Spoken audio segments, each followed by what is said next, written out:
This video is brought to you by Zarrakan Productions, an umbrella group composed of multiple shows, and an archive of over 5,000 videos covering a wide variety of topics. Please go to zarrakan.com for a complete listing of video links, social media feeds, and opportunities to support our content. Thank you for your time, and may I present another Zarrakan production.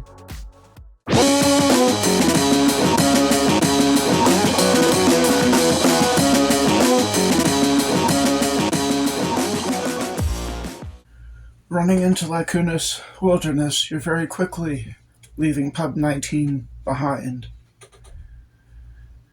Off in the distance you can hear hoot, shrieking and hissing, but it fades the further you go.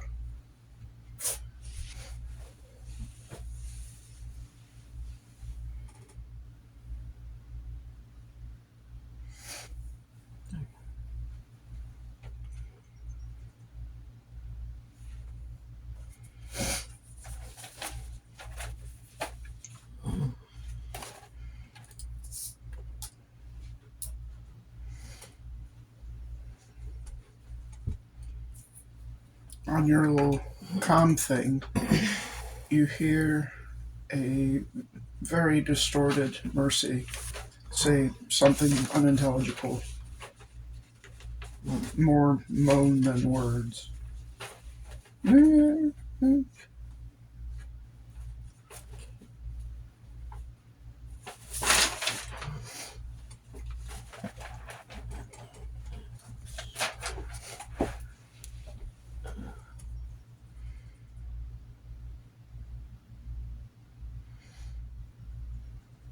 But the path to Route 79 is easy enough to follow. It's a dirt road, overgrown with various plants and such, but still quite visible as a path that's been traveled a lot. Maybe not recently, but certainly a lot in the past.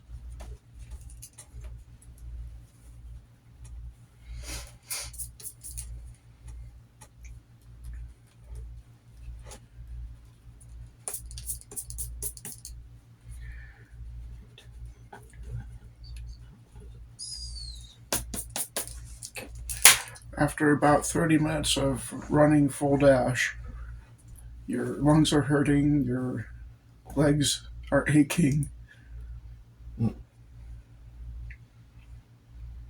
Okay, so am I on the way to...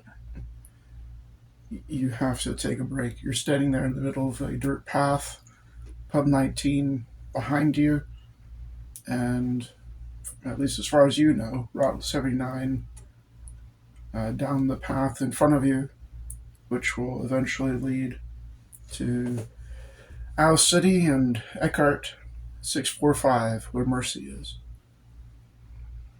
Okay. Despite the horror of everything you've been through, and will likely go through still, it's a beautiful day on Lacuna's. You hear birds chirping, really big birds. Now that you're taking a moment to catch your breath, you see a lot of odd animals running around. Hasn't seemed to have affected the various flora. The plants look normal, but all the animals look a little bit bigger than they should be. Big squirrels. Yep, you've seen at least one.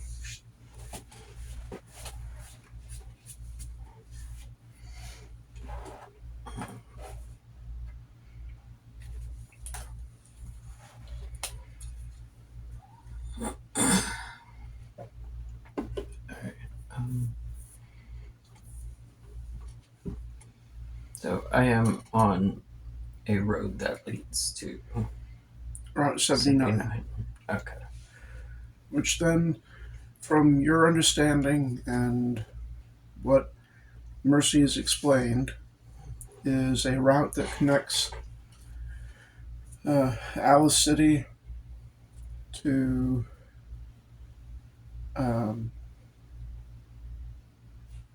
the YJS factory. I believe we covered that. Yeah. Well, and also, as an off branch, connects it to this Pub 19, via a dirt road, which for the most part is hidden with tree overgrowth. So the path you're going down is narrow. It's like one car. The canopy, it doesn't look like it overgrew recently. It was allowed to overgrow by design. So it's a tunnel of trees. So if you were above the forest looking down, you wouldn't see the path. So you're very much in shade, but it's clearly day out. And it's thick wilderness on both sides. So the path bears a resemblance to what you would expect is somebody tunneled into the forest, much like drilling into the dirt. okay.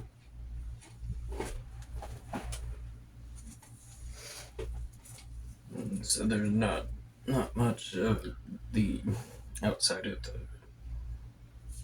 No, either side of you see forest, and it's fairly thick, so you can see into it, but you just see more forest. So it's not like you see like two trees and then a plain. No, just woods, Okay. both sides, overgrowing the dirt road, such that it obscures it from overhead view. It's very much a road meant to be small but usable and easily concealed. And some growth has happened since the last time it's been maintained, but you, being a former hunter and tracker before you start doing preservation work, you can clearly see where they've done things like if there's a branch at this level where it would come in contact with a vehicle, they've cut those off but left the others overhead intact. So it is very much a tunnel of trees that has been purposely Like shaped it. shaped. Yeah. So. Kind of like I do with the vine on the fence. Okay. Definitely intentionally. Right. Okay, about how, like you said, it's wide enough for like one vehicle, so maybe like 5 feet or so. It's about the width of this room from there to there. 6. Oh. So Okay. there's a little okay. bit of room on each side, so you're not just like scraping against trees as you go, but there's no way to fit 2 cars through it. Okay. Not without one of them actively pulling off into the forest. But you get the impression that if the traffic is one way anytime it's used. Okay. So this room is about 16 feet across. Okay. I think I underestimated how wide a vehicle is. Okay. Well, and you say I have seen a squirrel between, like, on my way through this. Right. There's trees, there's the underbrush, and you see, like, off in the distance, some mammoth horse-sized squirrel chewing on something. Okay. I think I want to go get a squirt boy. I'm not gonna drop that one. I'm sorry. I have to. So you're going squirrel hunting? I'm going squirrel.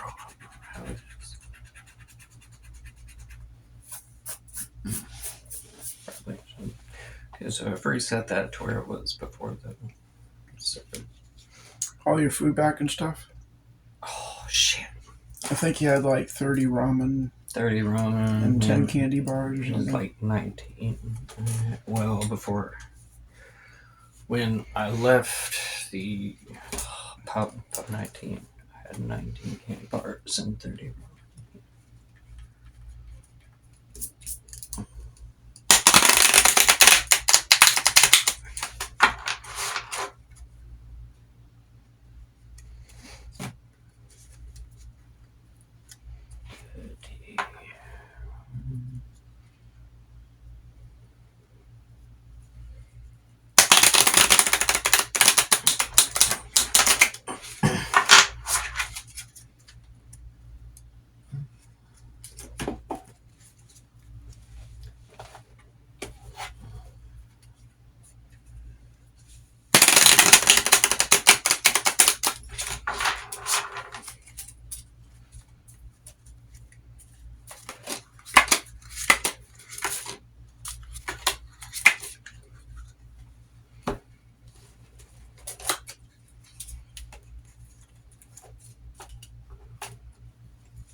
Okay. Well, I mean, the squirrel is minding its own business. Mm-hmm.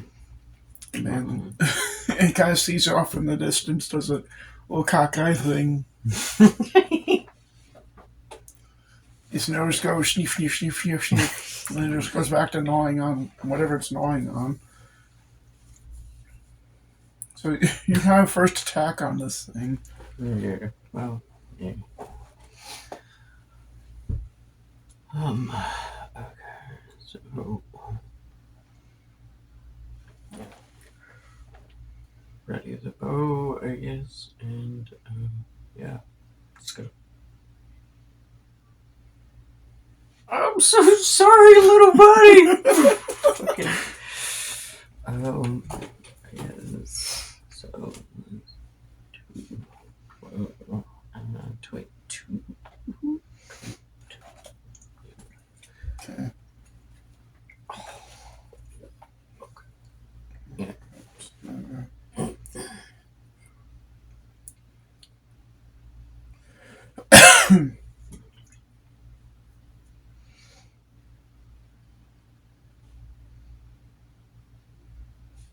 It doesn't really matter. I don't have anything that can beat that. So.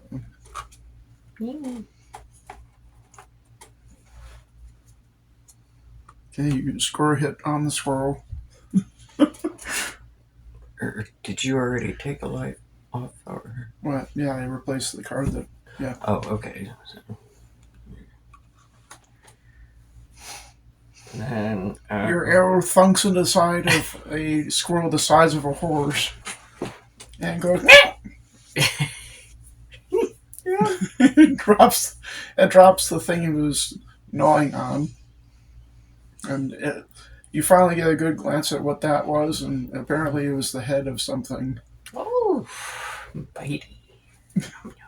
Okay, I'm still gonna kill it.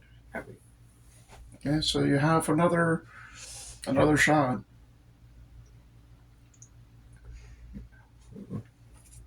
Yeah, it's 21. Yeah, 21. Okay. I still don't have anything that can beat that.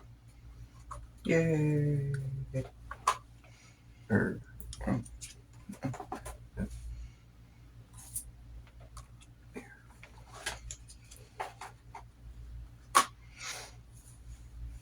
and on its turn, because it's a squirrel, it runs the fuck away.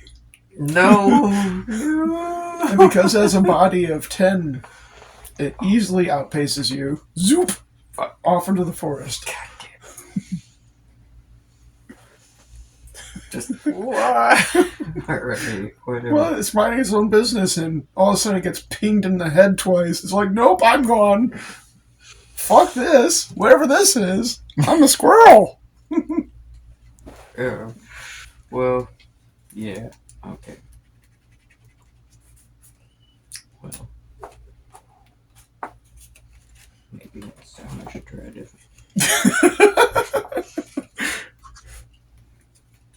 Okay. Well, I'm not sure. From what you remember from the previous information you've accessed, the vast majority of the fauna, the animals, insects, whatever they brought to this planet, were of the passive variety. Now, squirrels will eat meat just like rabbits and all other, vegetarian animals. They will resort to opportunistic eating, just like chickens will totally eat a mouse. Oh yeah. Descendants of dinosaurs, they will gobble that fucker right up. I have seen a video. They're better mouse catchers than cats. Exactly. But predominantly, none of the species of life that they brought to this planet are predators. And if they were very small to begin with. So those spiders that you fought earlier would, at best, probably were about the size of this, like the size of a regular wolf spider before they got gigantic because of the technovirus. Yep. So, like most animals, when they're encountering some kind of fight or flight scenario, they will run away. Yeah. Because the squirrel is still a squirrel.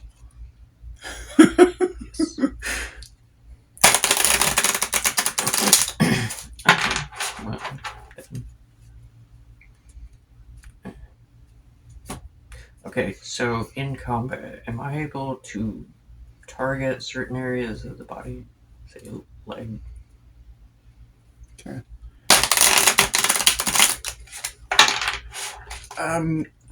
You can do so as in roleplay, but with the mechanics of Jokers, it does not get you more damage. However, Will it?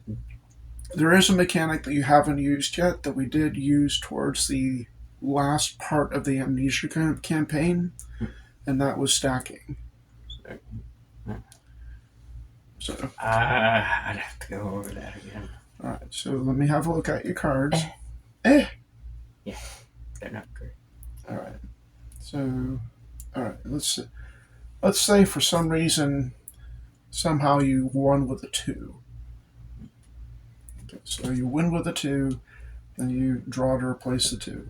Mm-hmm. Because you won with that 2, you could then go 3, 4, 5, king. And what that will allow you to do is 1, 2, 3, 4, 5 allow you to remove 5 cards from your opponent. Okay. So there is the potential to insta-kill and then roleplay that out. I shoot him in the head! Okay, his head explodes, he drops dead. The drawback to that is that the only card in that scenario that you get back is this one. Okay. So to do more damage, you overextend yourself. Good.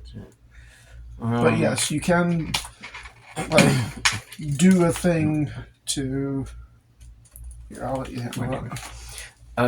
Okay, so my question is, if I not do, a special amount of damage, additional, but maybe, cripple that? in a way, or like inhibit movement somehow. Maybe I build a trap. Well, I mean, that goes into it too, you know.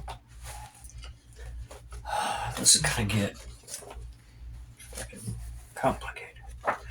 No. Build a trap for the fucking squirrel. I mean, if I got a permanent squirrel skull, might be worth it.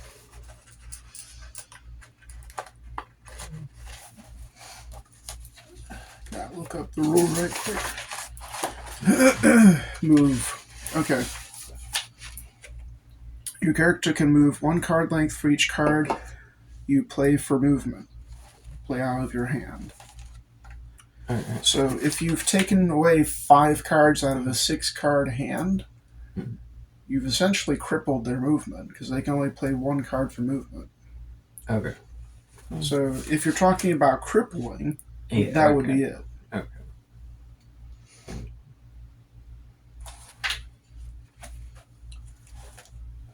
But it had 10 cards.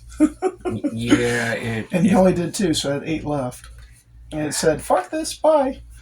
Yeah, I probably should have. You're not a nut. No Spicy interest. nut. You're not a nut or another squirrel. Bye.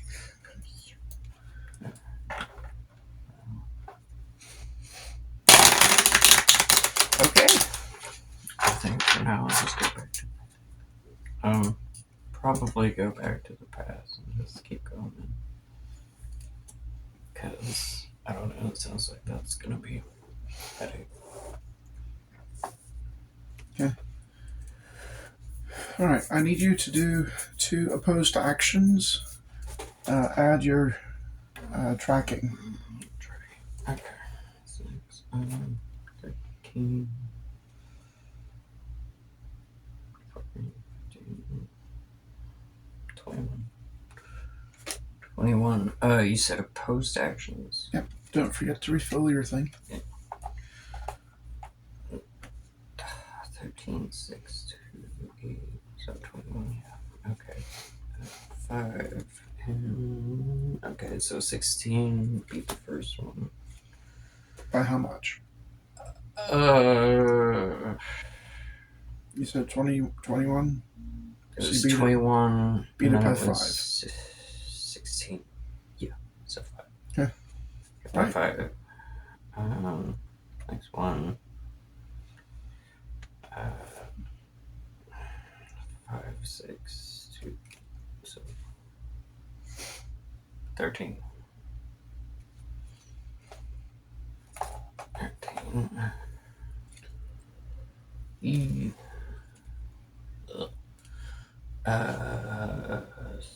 13 to 20. So not lost by 7 in the second one.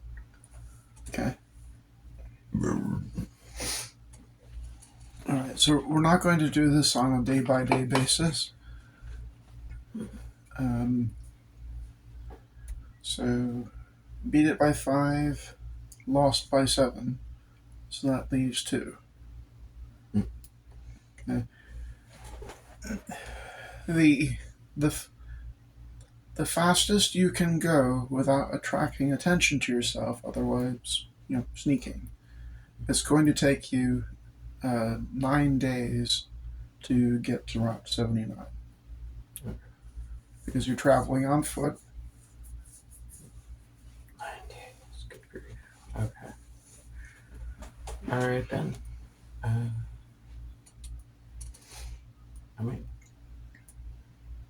So, going to break this up into some interactions.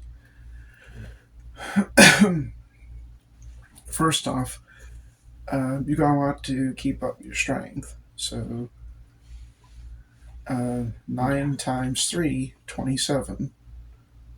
Okay. So, subtract that from your food stores however you like. Okay, so 3 times 9, 27.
Okay, so getting the rations to reach Route 79 out of the way. Opposed action for sneaking. Okay. Just gonna have you do it once. Okay. Cool. Well. Okay. Well, you are in your element, so I mean, you sneak perfectly. Yay. And it's not too hard because, like I said, most of the animals that were brought to Lacanas are not of the predatory variety. At least not the ones that were initially not big anyway. So it's easy to avoid them, and if you don't avoid them, they avoid you. Okay. Yeah. The squirrel might be the size of a horse, but it's still a squirrel. So it's very easy to sneak. Now, you have 3 more things. So, Lacanis does follow a day and night cycle. What are you doing during the night? Um, um,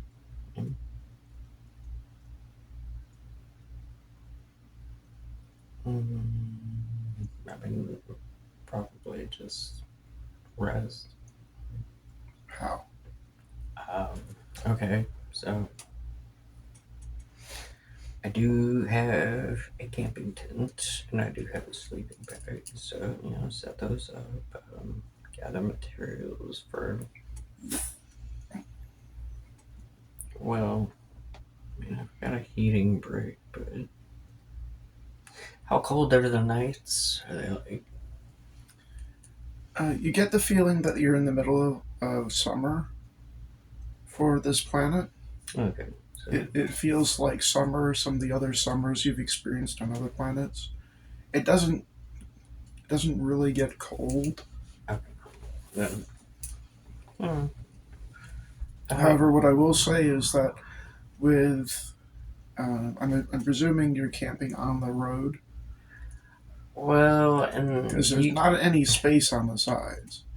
yeah, and That shit's overgrown. for the most part, none of the wildlife is hostile. So, I mean, not, I'm going to hunt you and eat your face off kind of way. Anyway. Um. So yeah. Something else to consider: you don't have night vision, Yeah. and the canopy is overgrown just enough to make this a very dark tunnel. Hmm. Oh, yeah.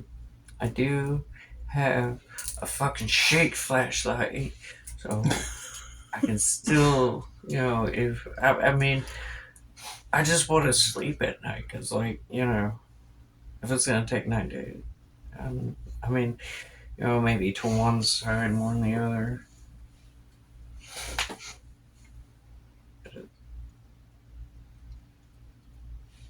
Okay, so you're not going to have like a fire going or a light source going? Well, I mean, I don't know that I really have anything to start a fire except, You know how to being start a a fire. tracker and stuff. I mean, I might, well,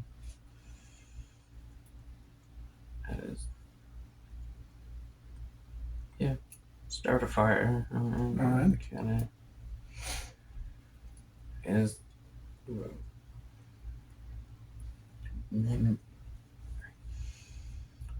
Uh,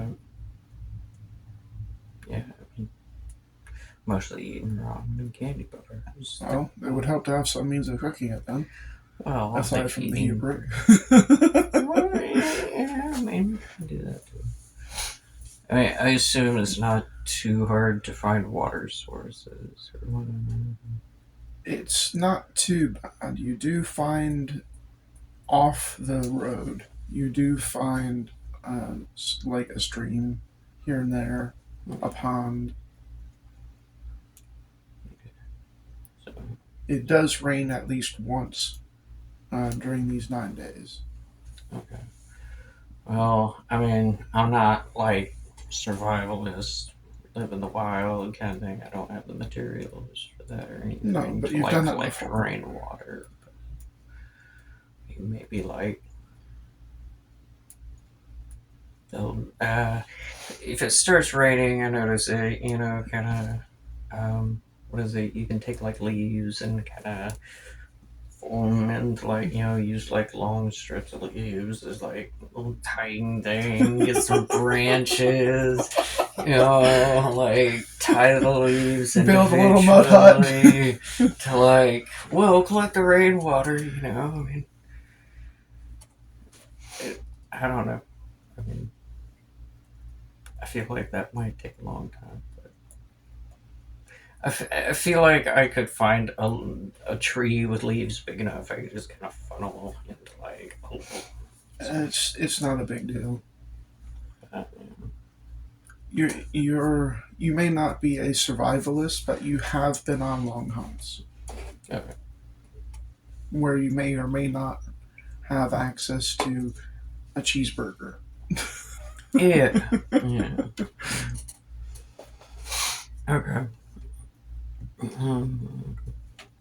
Ramen.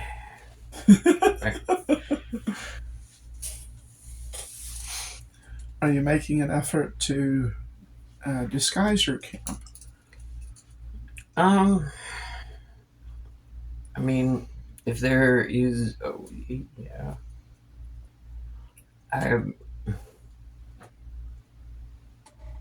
know what all that would entail, but Well, describe it to me. What are you doing?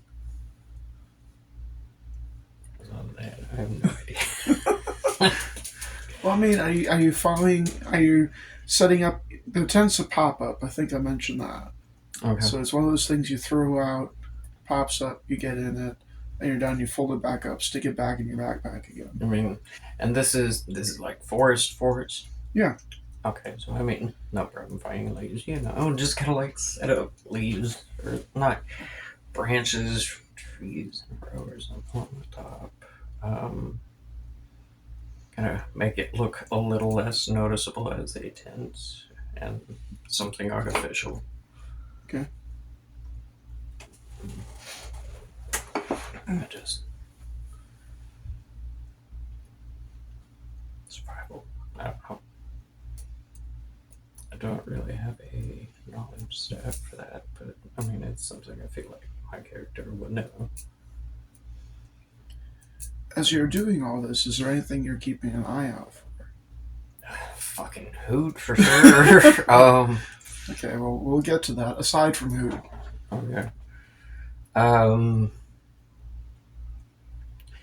I mean,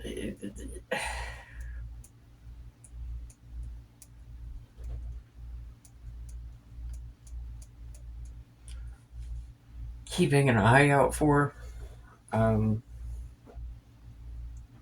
anything predatory, animal-wise.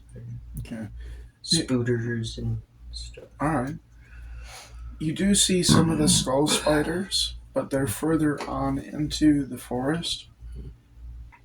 They're not out in the road. You don't see them out in the road very often. They're opportunity predators. Spiders are. So they're in places where they can hide and then grab. So avoiding them is not that much of a big deal because I'm assuming you're gathering most of your supplies from the side of the road. Yeah, well, I mean, it's...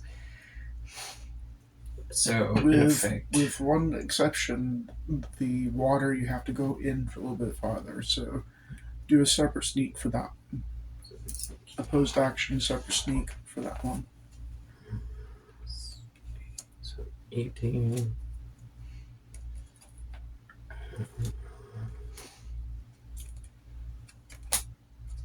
5, 8, 18 to 13. Okay, so success by 5. Okay. All right. I mean, again, you're in your element, so it's just like main travel. You're avoiding them, and if they see you, they avoid you. But yes, you do see some skull spiders running around.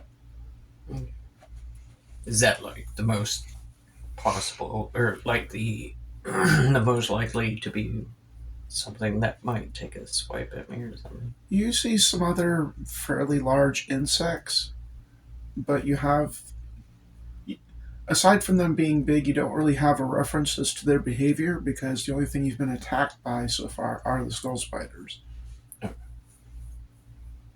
So you see some big grasshoppers and various other bugs that typically would be herbivores.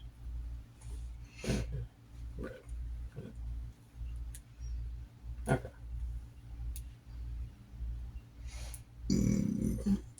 Well, yeah. I'm just gonna keep to the dirt road areas for the most part. Sorry. For the 9 days, I don't think I'm gonna try for a squirrel. Not quite yet.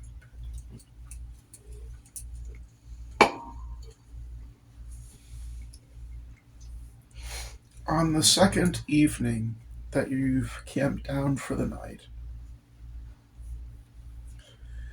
you do hear footfalls outside the tent.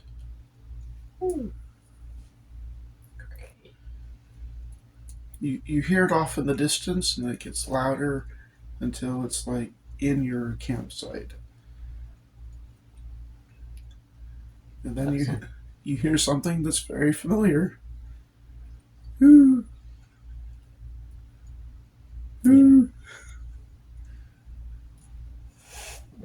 No, I'm just gonna keep quiet. No, thank you. I don't want none of that.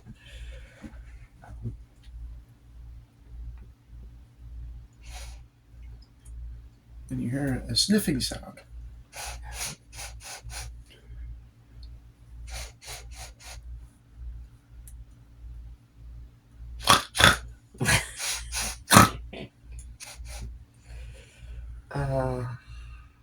Do you look or just staying in the tent? You can look from inside the tent. There's like a little zipper. Well, I mean, and there's plenty of ambient noise. It's not silent at night. You hear bugs, you hear birds, you hear other stuff. Slowly open a little bit of the tent so I can maybe try and look out, but I kind of don't. Okay, so when you unzip the tent, the fuck's out there? Fuck up. Who is like right here next to the tent? Pleasant. As it turns to face you, blind eyes.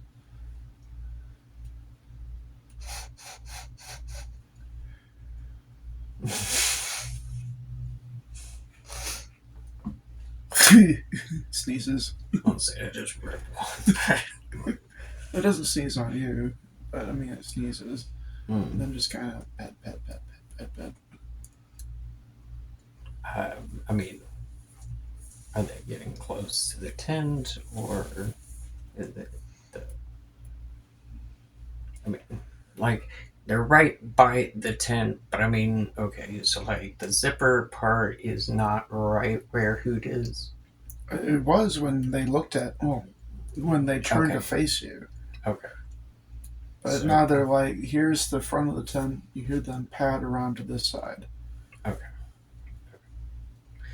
Yeah. No. I'm going back to sleep. Fuck this.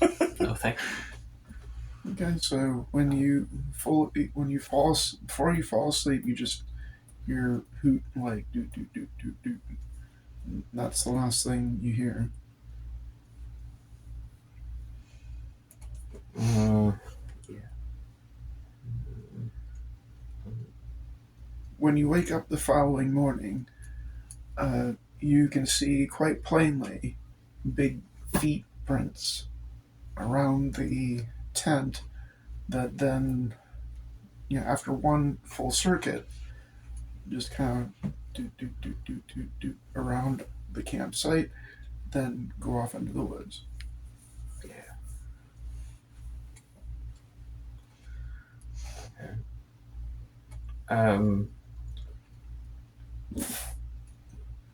So, man, I don't really want to go anywhere near that. Probably just keep on. Day 5, this happens again. You've settled down for the night, Mm-hmm. and you hear a hoot again.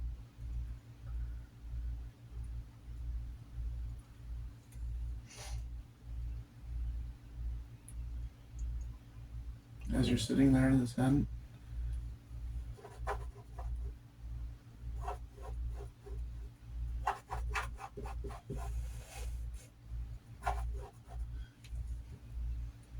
Hoot is apparently scratching at your tent.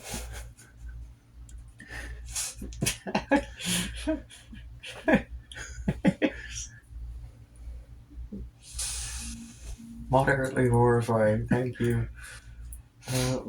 And, well, I mean, it gets worse. So, I mean, that's bad enough. you can almost not see it because because there's not a lot of light aside from the campfire, but the campfire is like behind Hoot, and so Hoot is between you and the campfire, but you see enough. Hoot kind of like presses its face against the tent. Whoo!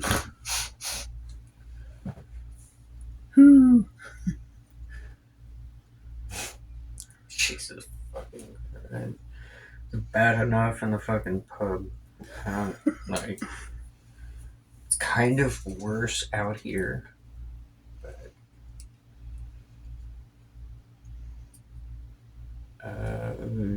yeah, I mean, strategy's pretty much the same. I'm just gonna hope Poop moves on. I think I'm still pretty much like on the verge of starvation. I just got Actually, you're doing quite well. Oh well, I don't think I want to initiate a fight. You're eating free. I mean, it's not the best food, Well, but you're eating 3 times a day.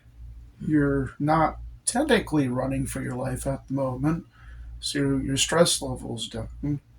You've had the opportunity to, while this is by no means a great scenario to be in, but this is far better than being in the pub.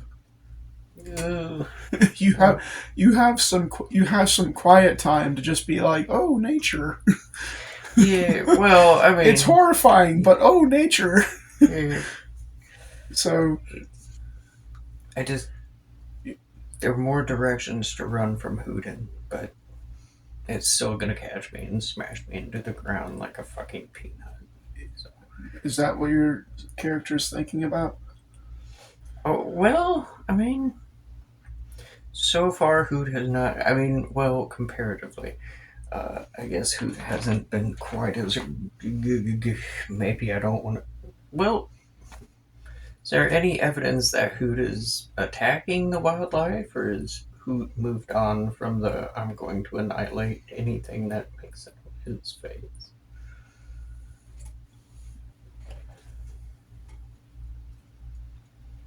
Um, well, like I said, the nighttime is not silent. There are noises everywhere. Bugs, birds, squirrels, all kinds of shit out there. Wind. Okay, so So no. compared to the pub the pub 19 was the silence of a crypt. Okay.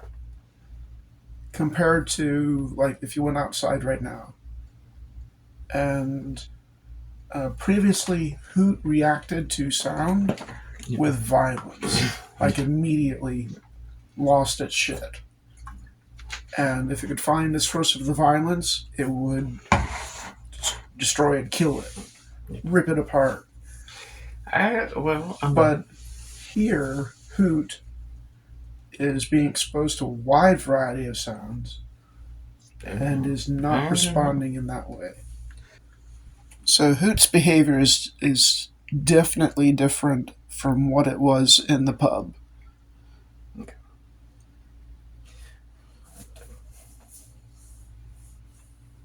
Have to try and remember that's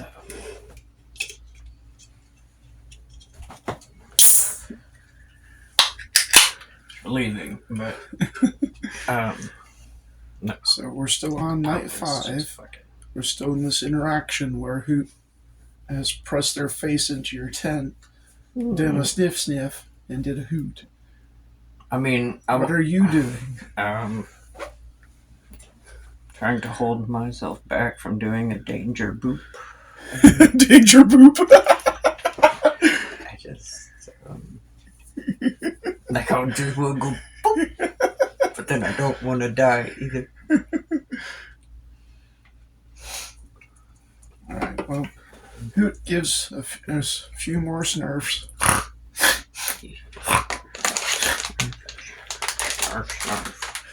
And then withdraws from the tent, and you hear some thumping around your tent again, circling your tent, and then the sounds of them padding about fade off.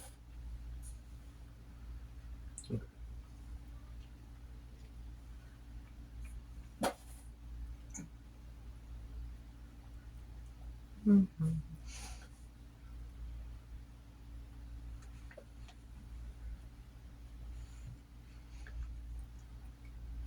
Rest out the rest of the night. Okay.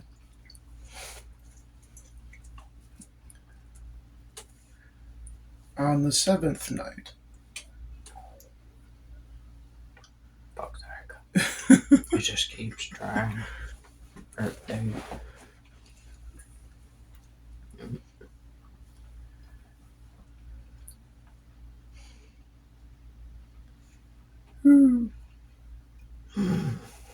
There it is.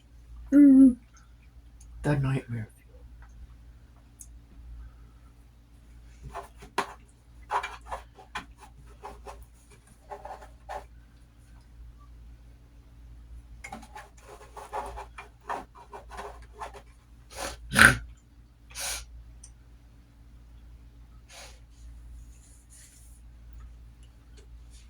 You hear Hoot padding around the campsite. Pat, pat, pat, pat. I've got an extra candy bar. I mean, it wakes me up, I'm guessing. If you're not already asleep, then you know with your previous. This is a wake up alarm to you because of your previous experience with Hoot. You're going to have PTSD for decades. Oh, I don't positive with that, but okay.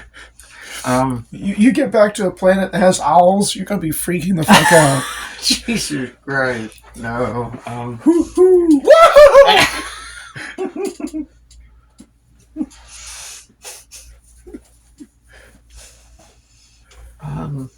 Okay.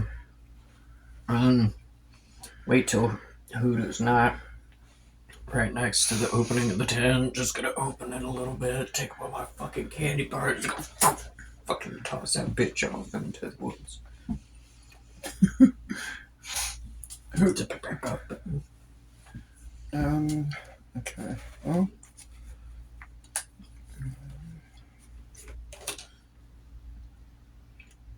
Wow. That's a fucking draw right there. So, I'm fucked. Right? well, this just means who doesn't hear it. So, Yeah. you throw it, it lands in the brush, minus a candy bar. Yes. But, I mean, the ambient noise, who doesn't appear to respond to it. Okay. If they heard it, either way, they're not responding to it. Yeah. Yeah, I'm just definitely gonna hunker down twice as hard. Fuck that shit.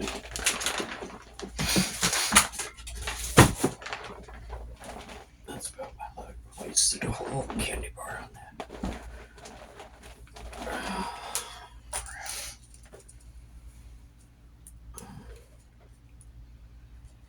Okay, so one does not want to come off the paper. Maybe I can just. The following morning, when you wake up, you find something in front of your tent.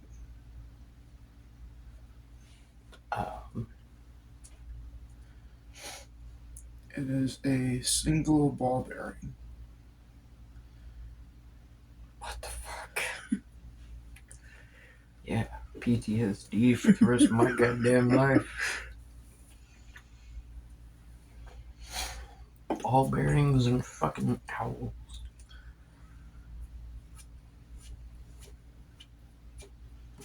On the 8th night, right before you reach Route 79, this has become almost routine. Because you got visit on the 2nd, 5th, 7th, and now it's again on the following day's night. Yeah, it's pepper. Okay. Hoot does some hoots, pads around your tent, do some snurfs. Making sure to cement that fucking. God. Oh.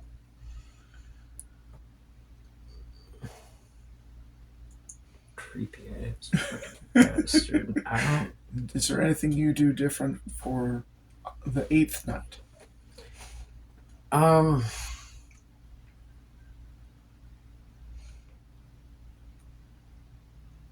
Maybe I just poke out and throw the ball bearing back out to the woods. See if maybe it's a game or something. I don't know. But I still don't want to die. This is. Okay, well.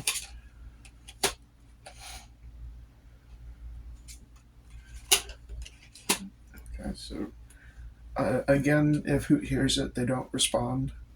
There's a lot of ambient shit going on in the nighttime. Because Oh yeah. Yeah. Okay. Well, I don't.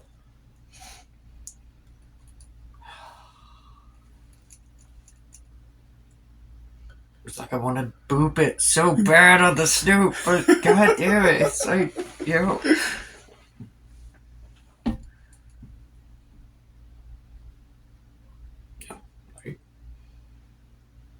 I don't know. It's one of those things. It's like mountain lions. You kind of want to pet it and like take it home and love it, but what does it do? I feel like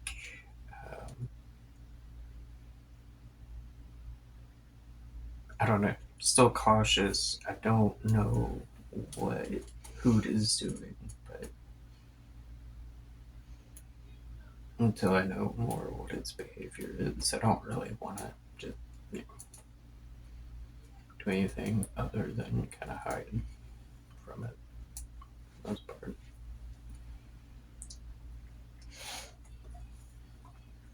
Do a mind check. Check.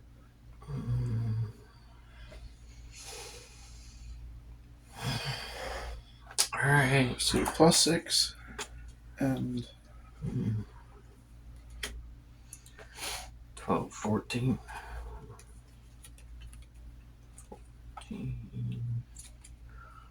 7 and 4, 11. So beat it by 3. okay. You know it's following you. You know it can smell you. Yeah.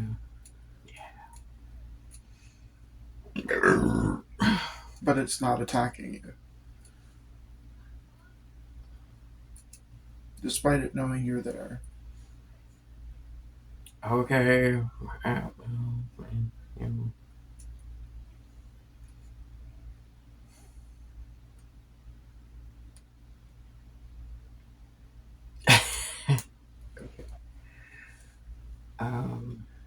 Well, I mean, I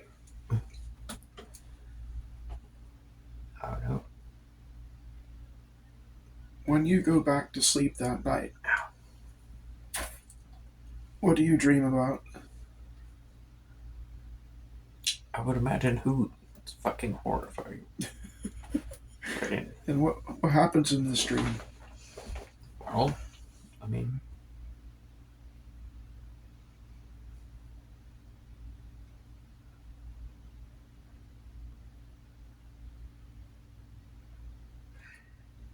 I don't know.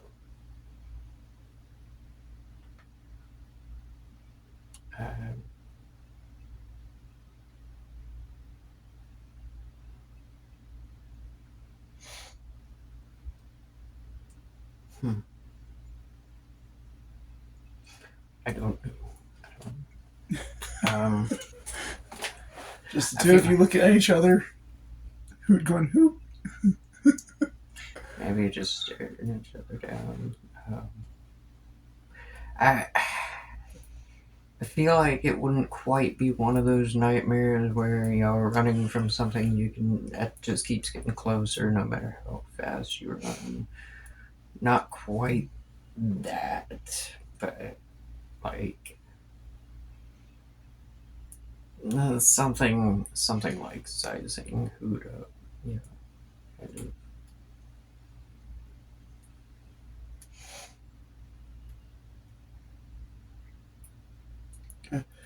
The following morning, when you open the tent door, you find something else in front of the tent.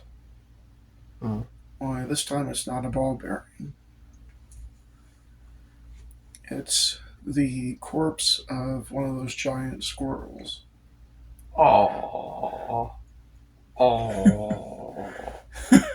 Did you bring me a giant squirrel? Oh. Okay. It looks like it had been grabbed around the throat and just squeezed. The head's almost off. It's barely hanging attached to the body. And the body looks like it's been used as a punching bag. So it's a very squishy squirrel. You're fairly certain every bone in its body has been broken and all its internal organs ruptured. God, okay. And the squirrel seems pretty surprised about everything. It's like, it seems to have died in the... Just the surprise. Yeah, God. Okay, yeah. I mean, I've got to make a squirrel helmet out of it. I mean, that was always... If I got my hands on a squirrel head, I was always going to. Okay, so it's not too hard. So you have a squirrel helmet now. What do you do with the rest of the squirrel? It's the size of a horse. Is there any usable meat that hasn't been... Yeah, plenty. Okay, well... It's even easier to get it from the squirrel now.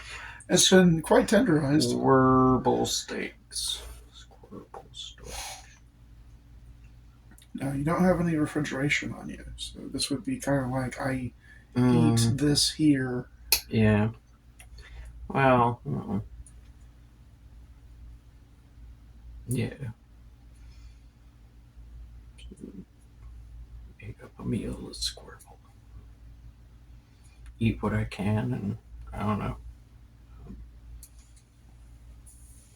I'm sure I'm sure I'm not hungry enough to eat a horse-sized squirrel. No. So, It's at the very least, it's twice the size of you. Oh yeah, no, not eating that So much. you would go into kidney failure after eating that much meat. Yeah. Yeah. All right. Eat what I can, and then. Okay, as you're making your squirrel steak and your squirrel helmet and eating what you can, you do finally notice one other thing that is also outside your tent.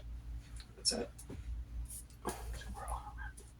A single ball bearing. Okay.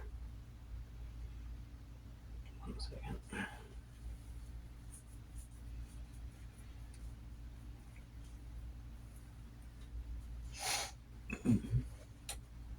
Okay, does the squirrel helmet impart any defense? If it were the only thing you were wearing, it might be a +2. Okay, if it were the only thing I wore. Right. So right now, I'm assuming you'll take the bonus from your security armor, which I believe is what, +3? +4. +4. Okay. I mean, I still probably need to use plot armor. For at least one-on-one interactions. Yeah. That plot armor is your best armor.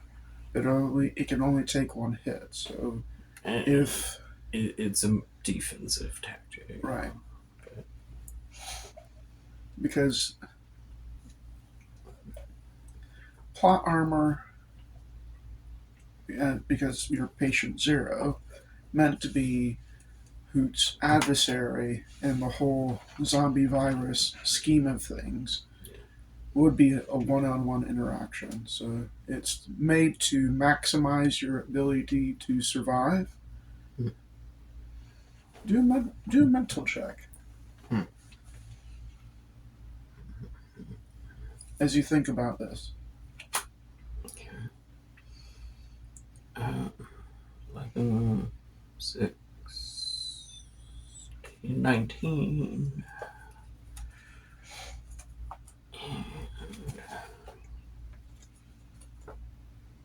Okay. Success by 5. Okay. So you're thinking about that.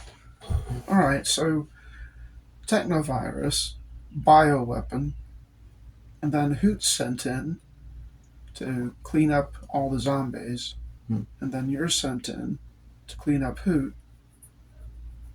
Who's sent in to clean up me? Exactly. So you think about that. Plot armor was designed with a flaw on purpose.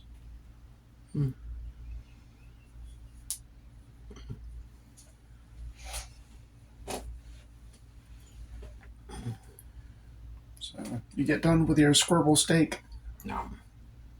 and there's that one ball bearing that who also left for you. I'm gonna put that in my other ball pen. And from your campsite, going straight down the road this time, you see uh, feet prints that look exactly like Hoot's. Okay. And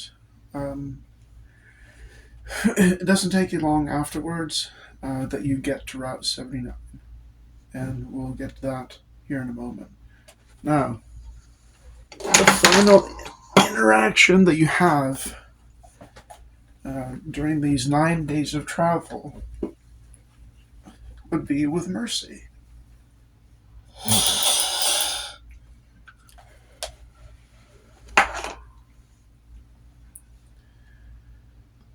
And this would be during the daytime.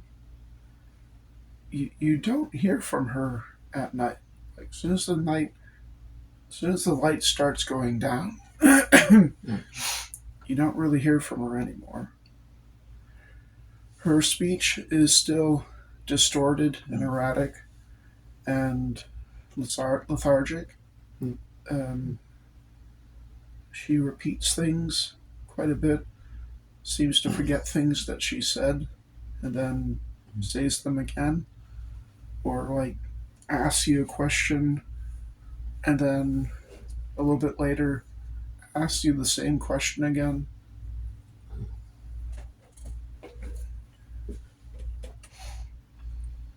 Yeah.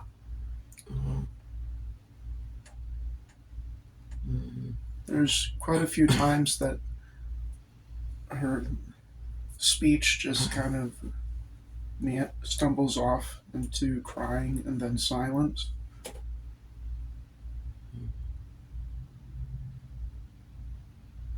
What do you talk to Mercy about?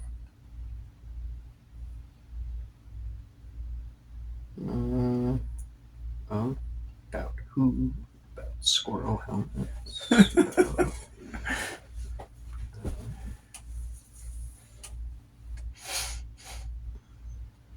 About what we'll do when we get off the planet. Okay, well, let's go over some of those things then.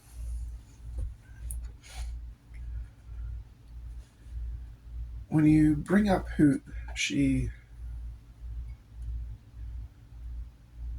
gets silent for a little. You've both talked about Hoot before, but what she talks about in those moments that you talk about Hoot is just how Yellow Jacket Systems exploits people, abuses them, uses them, mostly for profit.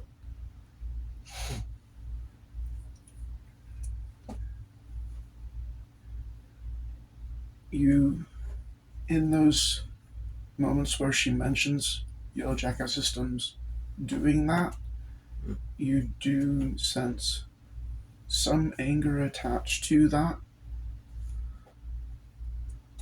Yeah.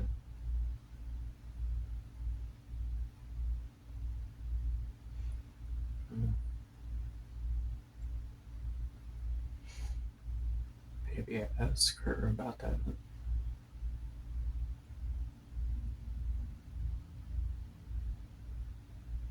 Phrase it to me.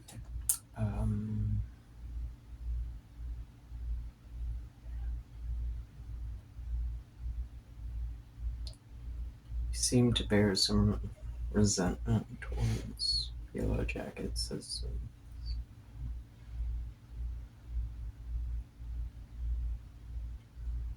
Do you know of them?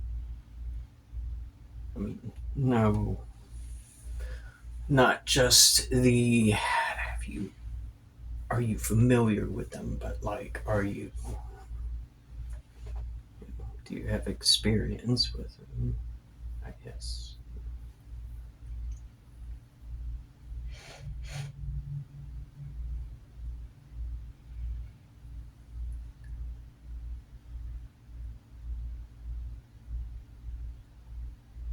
If you had to describe me to someone, what would you say?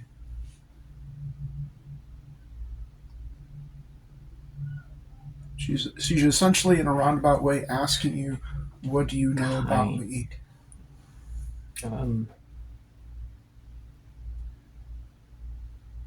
I would say she seems kind. I mean, you seem kind. I haven't met you, but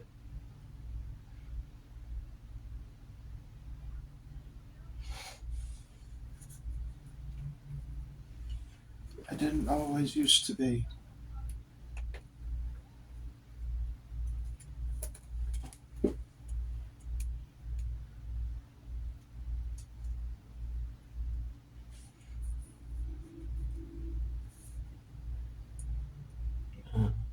color. You ever made a mistake that you can't take back? No matter what you do, there is no redemption for it. I think we all have. You know, mine. We all have a past.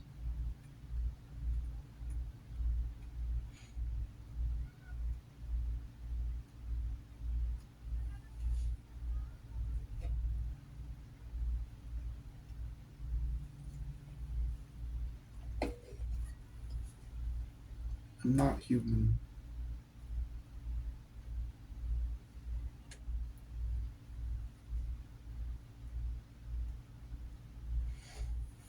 I don't know what I am anymore, but I'm not human.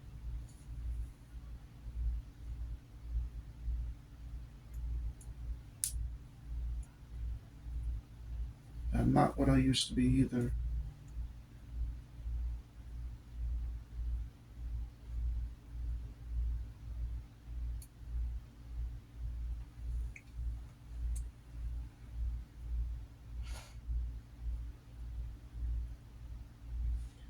I was abandoned by my mother to Yellow Jacket Systems because I was a disappointment to her. Just a child trying to figure their way in the world, but I was a disappointment to her, so she abandoned me.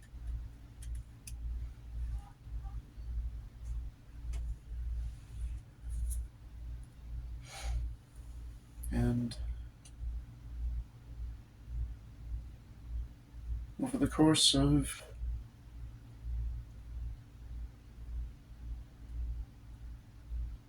about 25 years,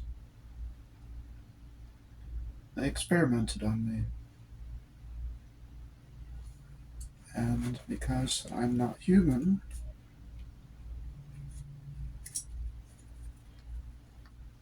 they could do things that they couldn't do with other humans.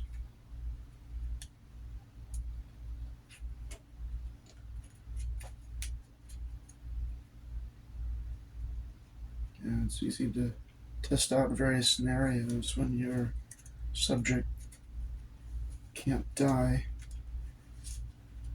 and just keep doing it over and over again for about 25 years. Sounds awful. It was.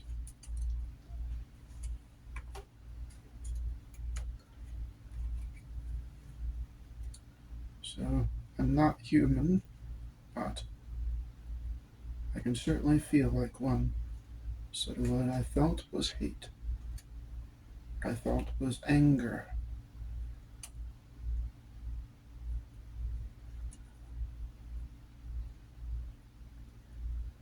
Hate and anger at my mom for abandoning me.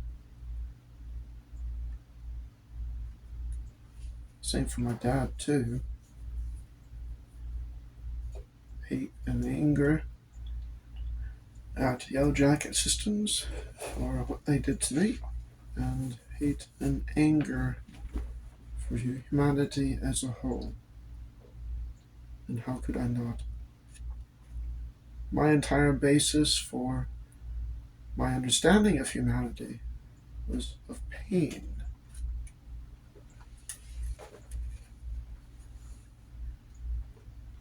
It didn't matter how much I cried, begged, pleaded, nothing. kept hurting me, because to them, I wasn't a person. It was a thing.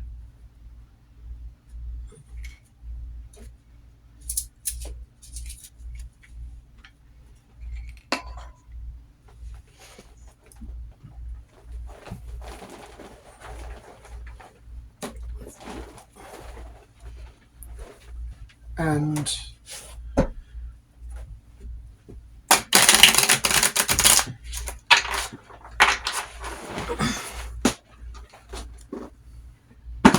25 years is a long time to let something like that fester.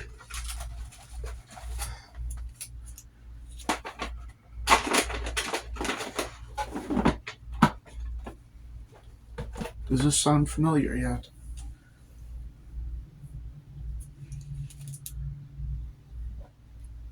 You would have, okay, getting out of Mercy for a moment, you would know exactly how the zombie outbreak happened.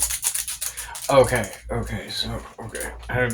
Because you researched as much from the lab when you were able to access it.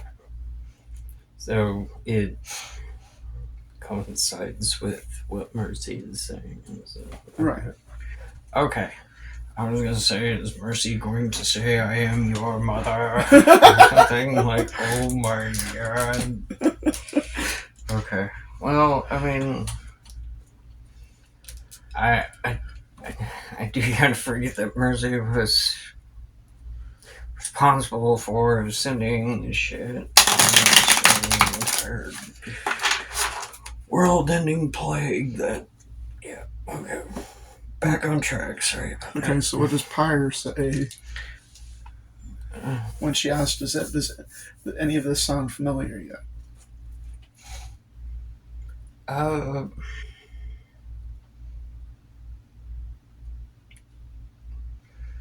From what I read in the, god damn it, was it the mainframe in the pub? Yes.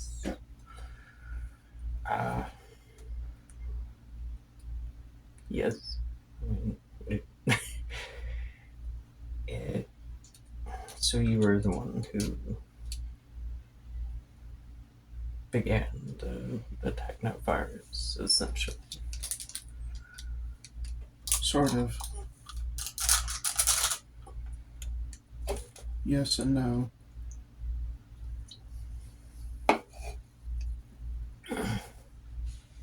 Isolation does strange things to people. I'm not Athena, but I also am.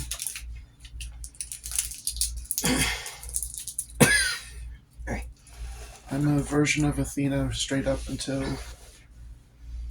her and her mom got to, well, they and their mom got to Eckert 645, and Athena had to make a copy of herself to override her behavioral protocols.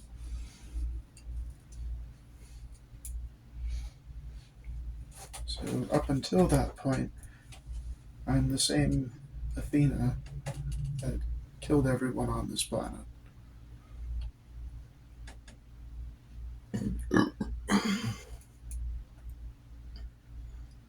The original died on Maui when the moon's orbiting on this planet.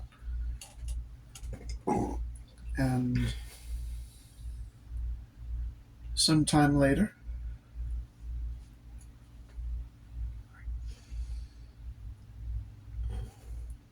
a 3D printer attached to the computer that she copied herself to activated.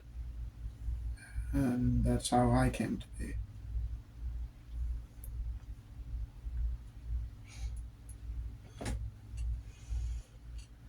So I have memories that aren't my own, and memories that are afterwards. I remember every moment that we were tortured.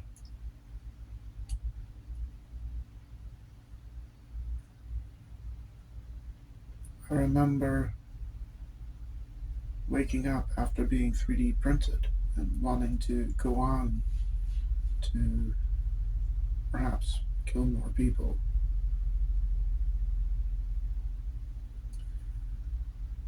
And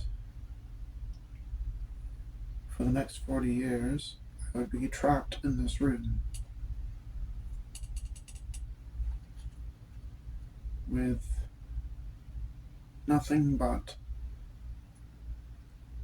the screams of a divine society to keep me occupied.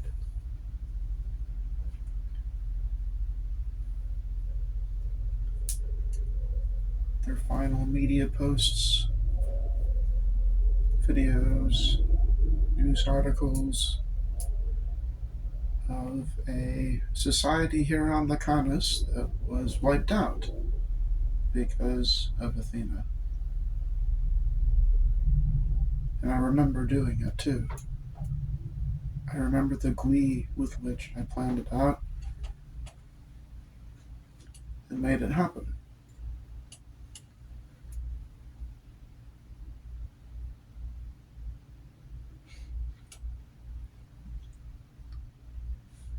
Is it Peter Feathers? Peter Feathers. Peter Feathers was my handiwork, or rather, a version of myself.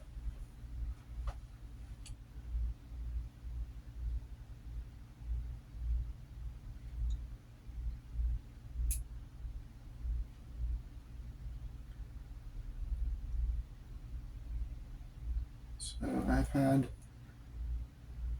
40 years in this room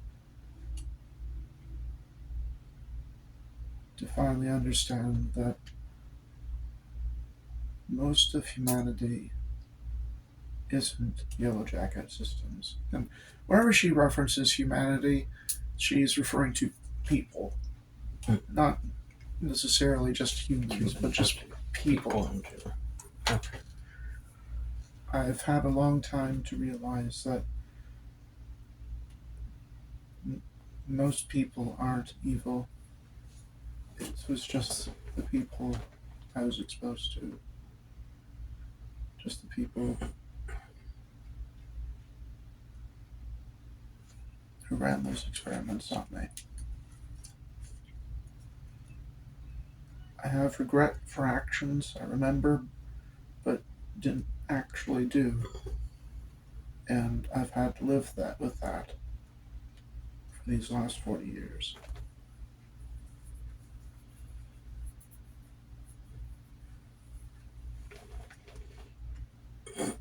You're not coming to rescue a person, Pyre. I don't know what I am.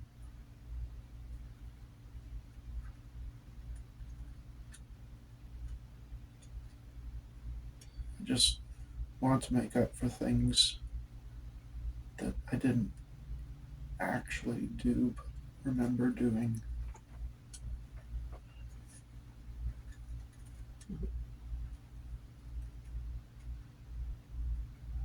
And that whole thing is cut up with lots of starts and stops, and crying and silence, and then, pauses and stuff for that. I mean, it's not going to change whether or not I help you out. I mean, regardless of what you've done in your past, I haven't ended any worlds or anything, but I mean, it doesn't change the fact that pretty much everybody has a past. So it's what we do with it here. So, I mean, but beside that, we made a deal, and I'm still going to keep my end of that.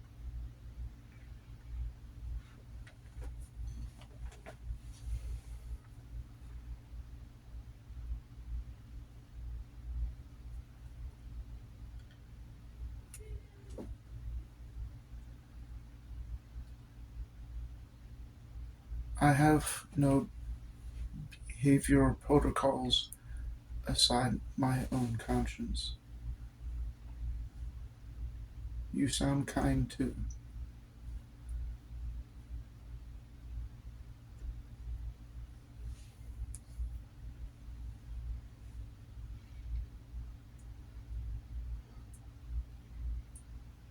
Hoot is monster. Straight out of Mary Shelley's Frankenstein.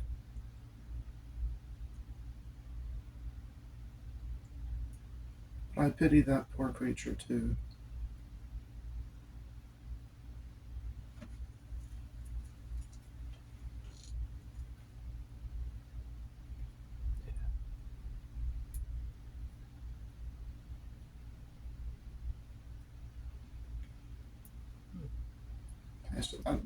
That is a conversation. What else do you talk about?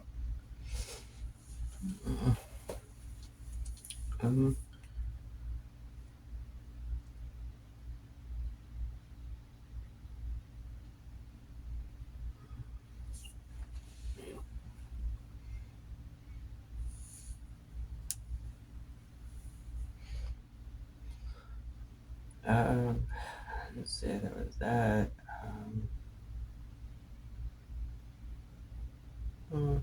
That was what was it? What we do when we get off planet?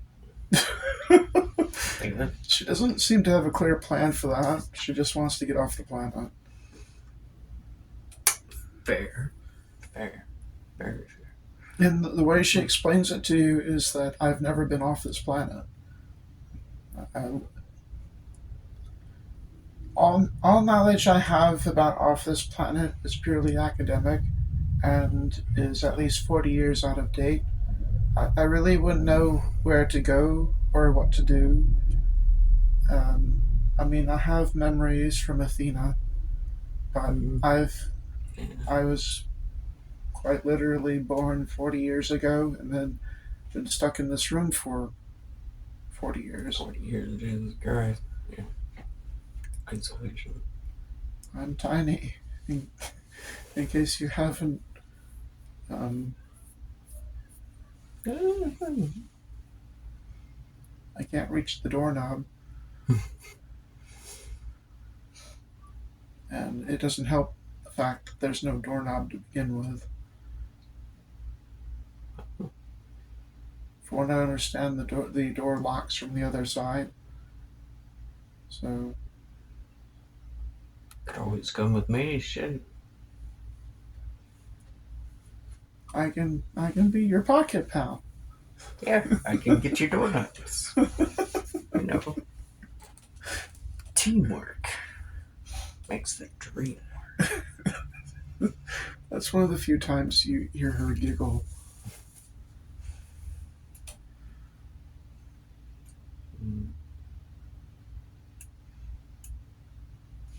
Yeah. Something else of note. Every time that she talks about Athena, she uses they them pronouns. When she talks about herself, she uses female ones. Okay. Well, man.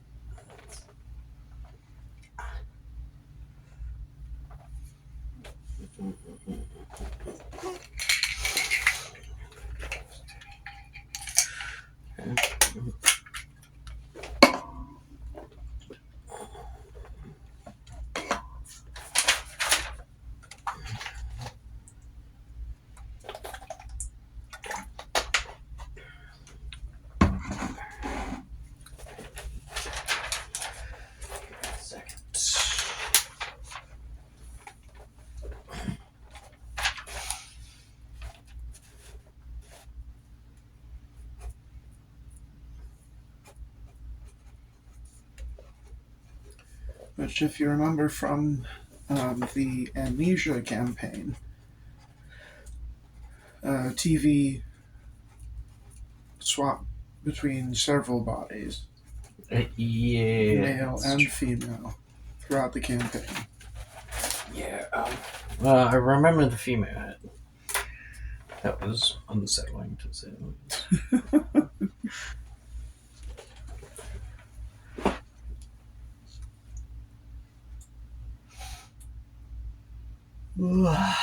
So she asks, I mean, what's your plan for when we get off this planet? I'm getting drunk. I don't think the zombies have touched any of the alcohol in the city, so that's probably something we can manage before we go. Okay, but do you know how horrifying it would be to be drunk and be attacked by techno zombies? Um, That would be a whole thing. I would rather get drunk when I don't have to look after my life. But also, I don't know how many interstellar travel capable ships are actually here. Um, Given the lack of traffic to this planet, I'm guessing that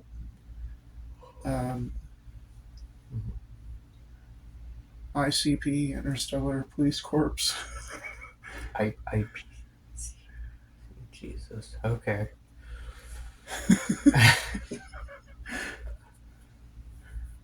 have quarantined this planet.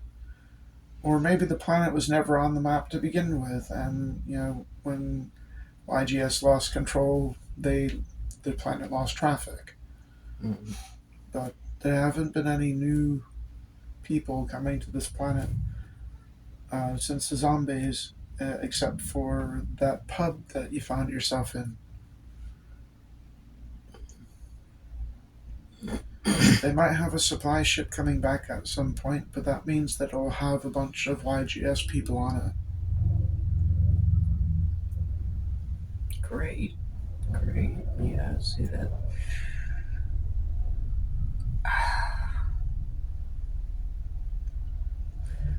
So is there any way to judge when they might be sending a resupply thing through, or that? Well, the last connection we had with that was back at Pub 19. And from my understanding, the computers are underwater. I'm almost positive. Lovely. We kind of had more important things at the time. Get you out of that thing. Yes. Once you come find me, we can figure that out. I mean, I'm not fond of the idea, but at least the colonist supports life. Man. Weird life, but still alive. Yeah. We're not stranded on the moon or something.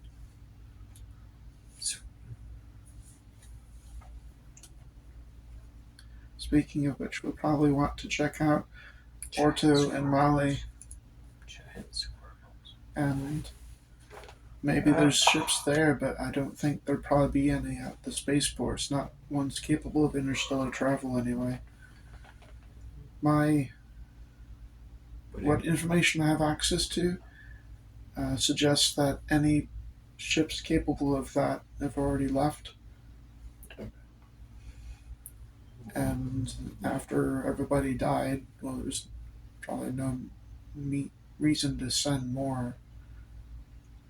The pub being the one thing. The pubs are an attempt to terraform kind of. That is their the pubs. That is their initial the initial usage of them. But what apparently they did with Pub 19 is they found an old pub that was already there and spiced it up a little. Yeah, spiced it up a little, however much they could, and started using it as a research base. Okay. Because it's supposed to be safe and secure, and nothing's supposed to be able to get in there. Okay, so They like repurposed it Right. entirely? Okay. The pub is likely 200 years old or whatever. It was spiked into the planet during terraforming. God bless. So it was just something sitting off in the wilderness. And then Alice City and all this other YGS stuff happened as a branch off of that after the planet had been terraformed. So there's probably more pubs. Okay. But once the planet was terraformed and didn't have to live in this lawn dart, it was probably shut down and people moved to other facilities. But after the zombie outbreak, they repurposed the pub that was already there. Okay. Pub 19. Probably because it was the closest one to Alice City and the lab and Route 79.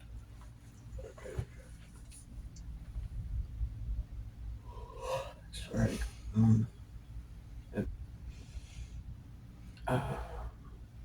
So, in terms of interstellar travel, we'll have to find some kind of ship capable of that.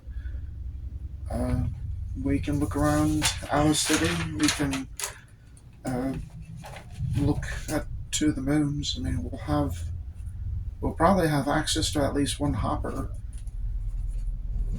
When she says hopper, you know what that is. From that close space travel. It'd be like from Earth to the moon and back, that kind of thing.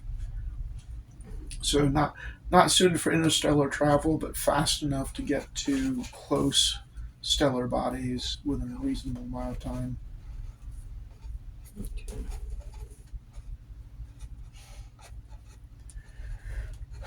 In the past, you have either rented or owned various hoppers, depending on what solar system you're operating in for your hunting and tourism and stuff.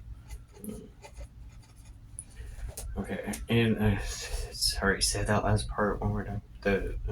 Just the last sentence. Okay. Is,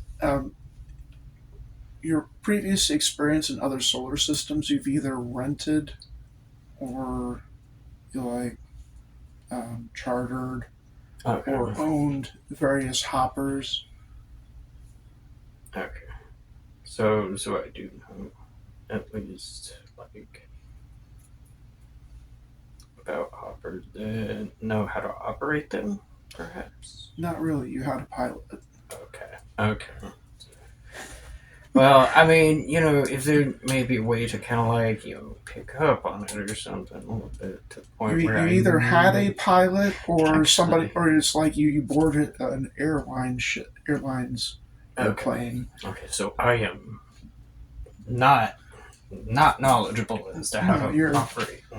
You are good at sneaky sneak pew pew. Sneak pew pew for the win. Okay. Well, I do have mercy if I can get to mercy without, dying. I have prior experience piloting ships. Well, then. Because of memories from Athena. Okay. Well, then. All the more reason for you to come with. So.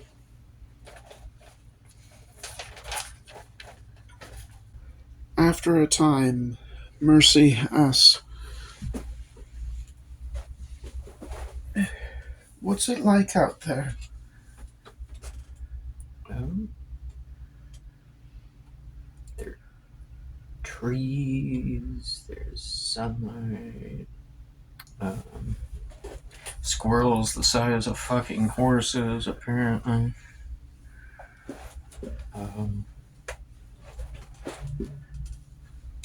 It's open. There's wind. How long did you say you've been in that room for? 40 years. Yeah.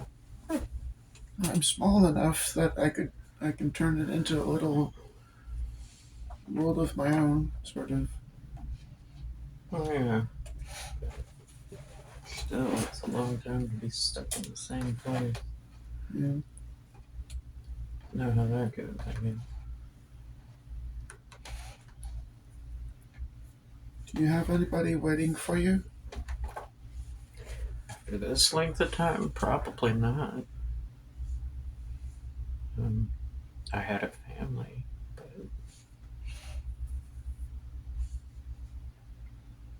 no, nothing like that.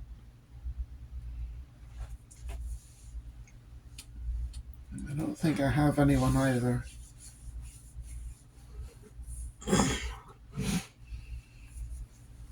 Mhm.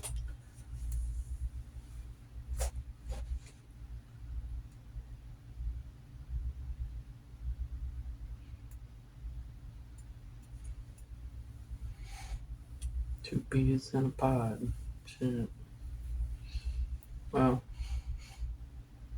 like I said, it's good with me.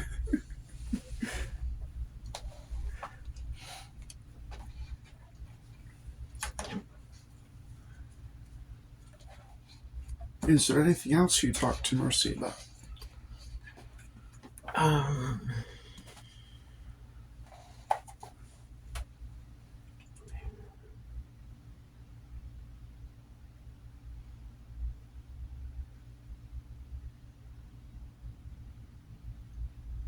no.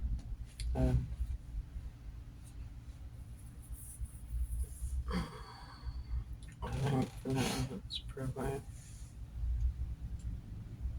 mostly want to focus on getting Mercy out of that, you know, situation. I feel like that's kind of where a lot of my focus is because, Yeah, I'm portraying it as a clear conversation, but on the actual experienced end, uh, she does not sound like she's doing good at all. yeah. And that's kind of. And you do continue to notice that you seem to only have access to her during daylight, which do a mind check.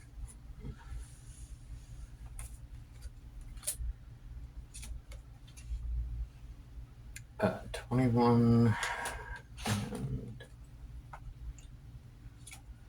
22 now.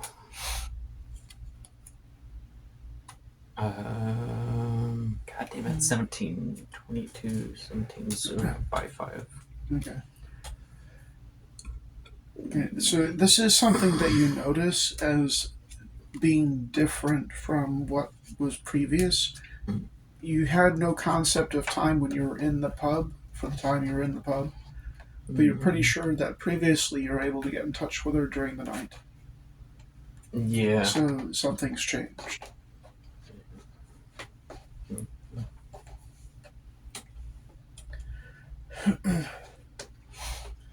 On the 9th day, you get to Route 79, late in the afternoon.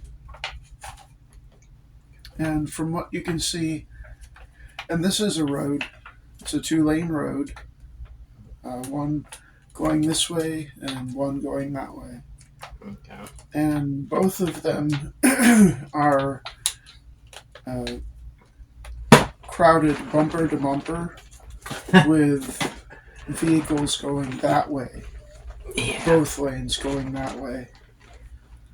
Yeah, I do kind of remember that from, well, not Pyre, but I remember that.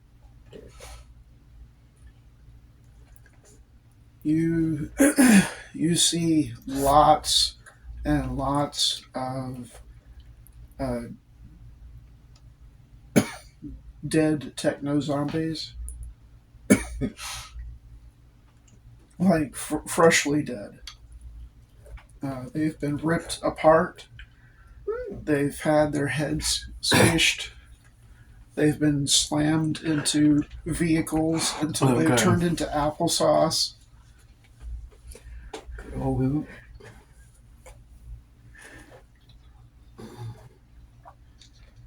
okay. Well, You do find bloody footprints that match Hoot's. Okay. It's just like a firecracker fuse of blood and guts and gore heading in the direction the cars are opposite to. Okay. Well,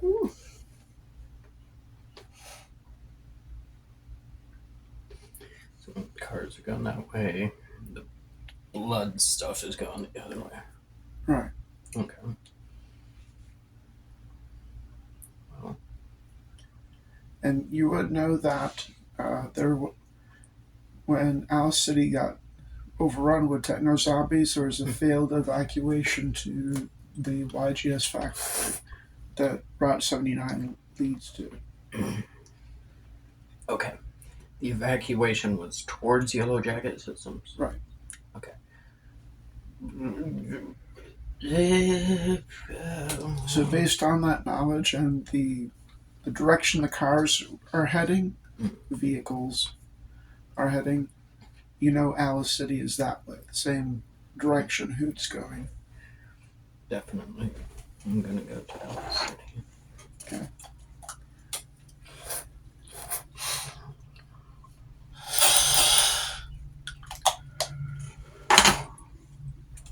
There is some new growth along the road, but it is built like an actual road, not a dirt path.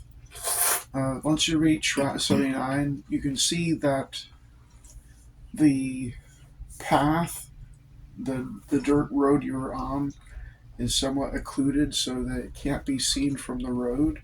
But if you know it's there, you can get to it pretty easily. Okay. But it's like forest, grass, road, more grass, forest. And it's like that going both ways. Okay. And tons of vehicles with zombies squished against them, squished on them, splattered around them. It looks like there's more than a couple instances where Hoot's taking their fist to smash it through a windshield, grab a zombie in the vehicle, and then Play-Doh Fun Factory rip them out. Oh god, that sounds fun. Cutting the zombie into like 3 separate pieces by doing so. Good old Hoot. At least someone's having fun. Shit.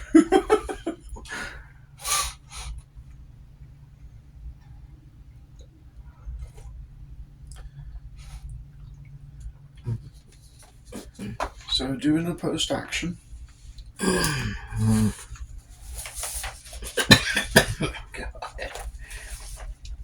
Okay, 1 second.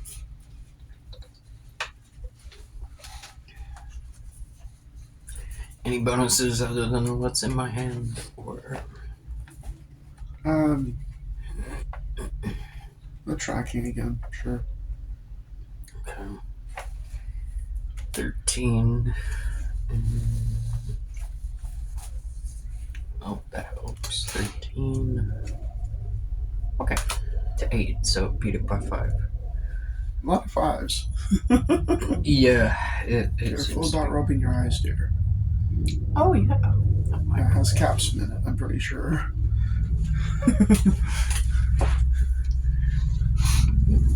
Alright, so it's going. This leg of the journey is going to be easier because you have a very clear path.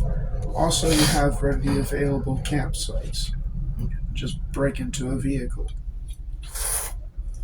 and it's crowded enough that it's easy to find ones that aren't occupied by a zombie. And when I say occupied by a zombie, I mean like a dead one squished all over the place. So, in essence, you have a metal and glass tent that you can camp in for the night. Okay. Now, how much food do you have left? 21 meals left worth, I guess. Okay. So that makes you 3 short. Now, I will say that if you ate until you were stuffed on the squirrel, that will keep you for at least 48 hours on its own. So that's 2 days. Okay. So, but erase all your food supplies. Okay.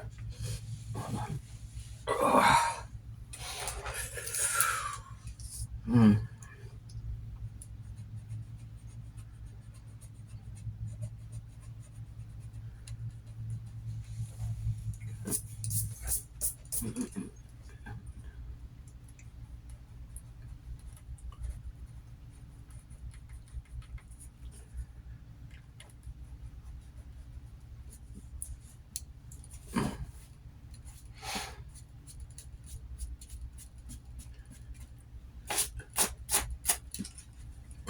And by the time you get to Alice City, you will have gone at least a day without eating. So definitely depends on me.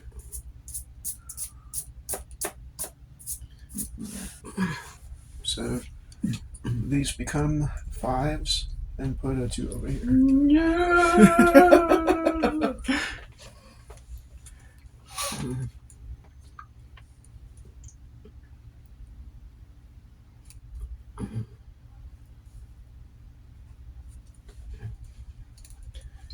It does feel different, though. It feels like the normal pain someone would have for not eating for a day, like headache, stomachache, that lethargy. But it doesn't feel like you've been starving to death for who knows how long and just now got something to eat. Your body's beginning to fill out more. You're starting to get your lizard titties back again. Lizard titties! Lizard titties. Your tail's beginning to fatten out some more. So Good stuff. getting that butt back. Oh, yeah. But you are at least going for a day without eating by the time you get to Alice City. You still need to eat something. However,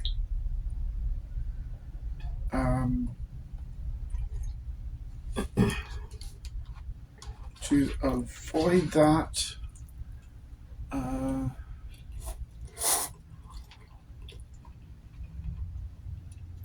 do a straight opposed action.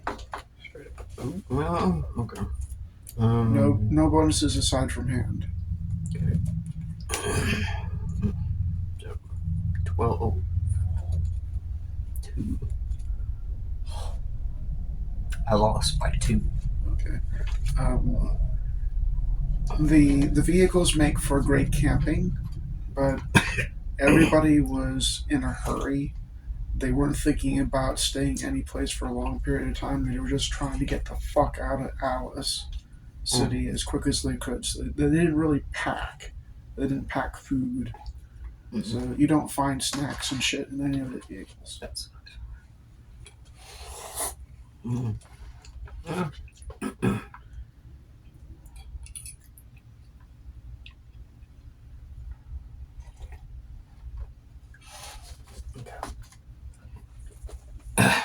So, am I, after this, I am in Alice City, or I'm on the edge, or like, what's... You'll be on the edge of Alice City after 5 days.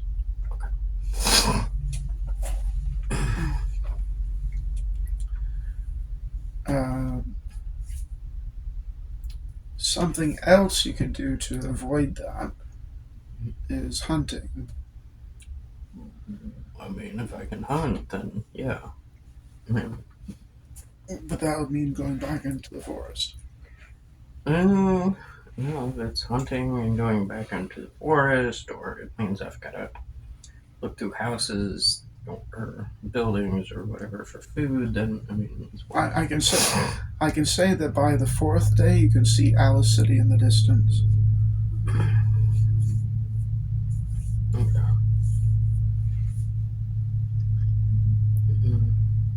So we can come back to that if you want.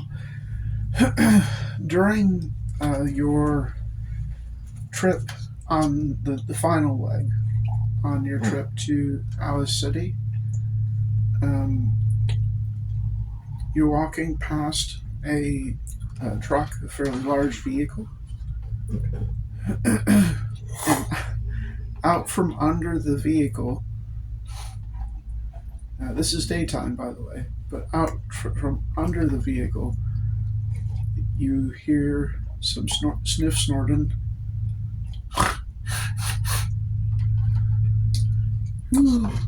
Oh, okay. Well,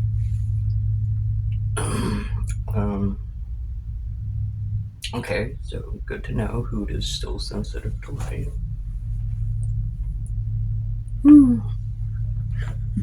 Look under the truck.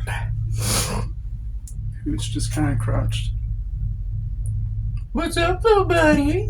How you doing? Is that what you do? Hey, little fucker, what's up? Yeah, something like that.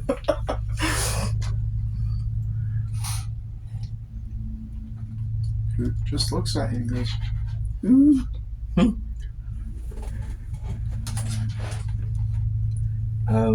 Well, I mean, I'm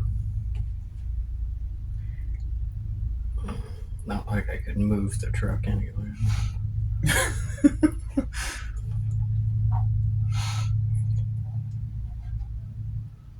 It is truly back-to-back traffic. Yeah. So there would be nowhere that truck could go. Yeah, even if I could find the keys. Right. Mm-hmm. Hoot reaches a hand out from under the truck slowly until it comes in contact with sunlight and it sizzles and pulls it back. Yeah. Oh. I guess I'll see you later then. There's more to this interaction. So, after it sizzles its hand, it opens its mouth, reaches into its mouth, like this far, God. Okay.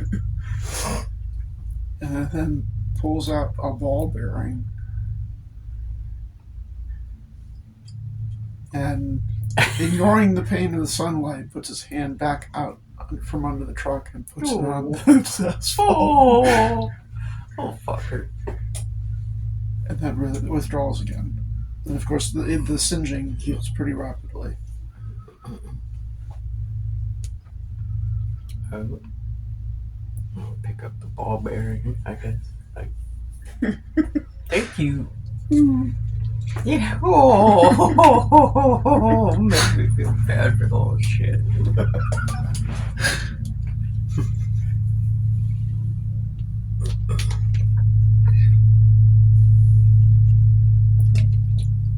Oh, well.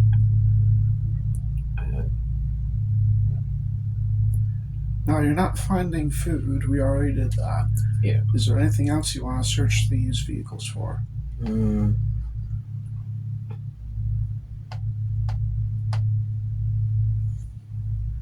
so this one. Well, it would have been from the city to the facility, not the other way. Okay, well.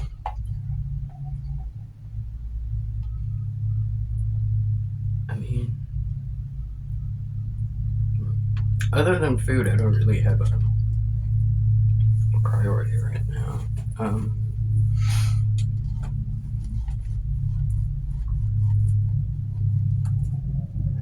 Just food, yeah. That's the only thing I would really care about. If I hadn't found that, then my main focus is getting to Mercy. So just keep going. I can't really do much about Hoot. Hoot doesn't really eat, so I wouldn't. No, you already know that Hoot does not have a digestive system. Yeah. Hoot is more akin to a mushroom than an animal. Angry mushroom. They absorb liquid through their skin, Nutrients and I believe that I compared them to you as being kind of like an air plant, which is a plant you can buy, and it subsists mostly by just air. An occasional, spray it with water.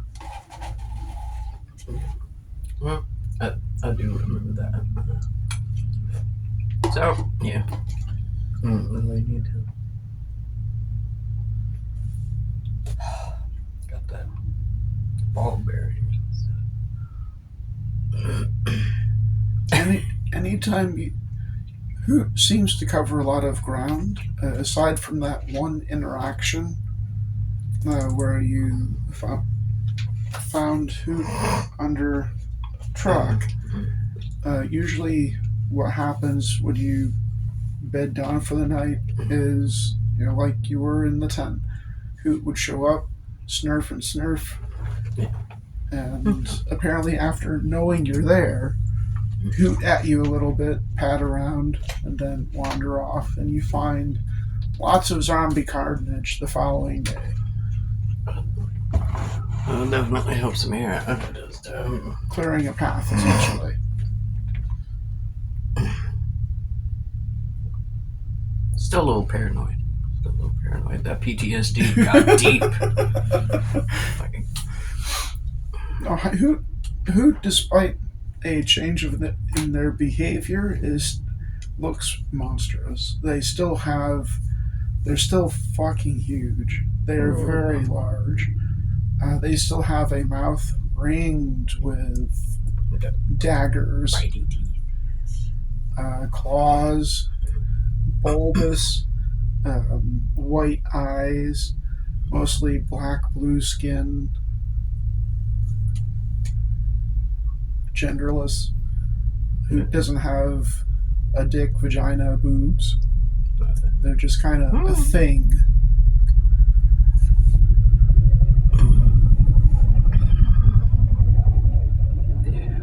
Well, no butthole.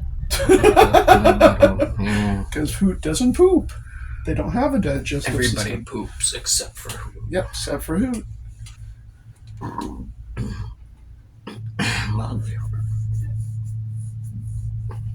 Hoot. Okay, that ramen is fucking spicy as shit. Okay. You do have 5 days of these interactions before you get to Alice. We just did one. Is there anything you want to do with Hoot during those nighttime visits? By the way, Hoot is checking on you nightly now. Okay. Well, I mean, like when you're in the woods, there's like a couple days, a day. Now it's nightly. Every single night. Maybe Hoot back at it a little bit. Hoot's back at you.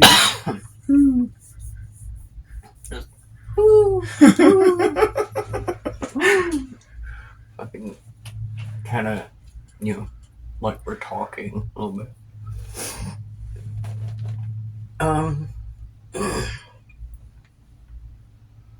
Well, if Hoot happens, maybe I'll just, yeah,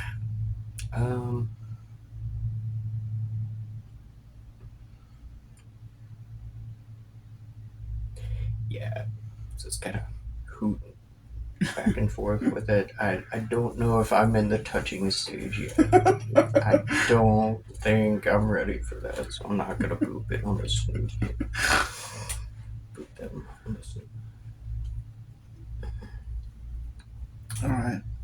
So, interactions with Mercy.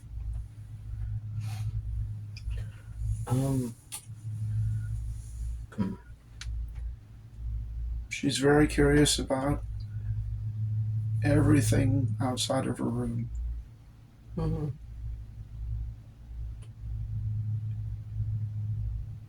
kind of keep her up to date with Hoot.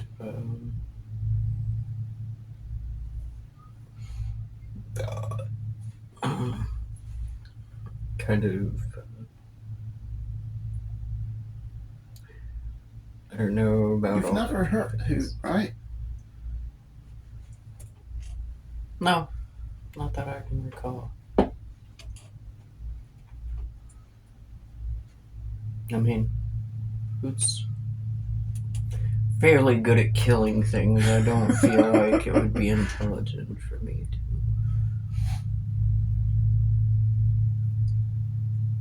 You're probably the only positive interaction we've ever had. You know, I never thought about it that way.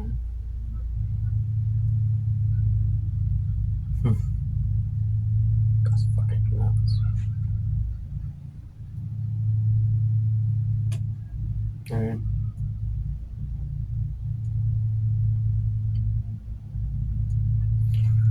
Well,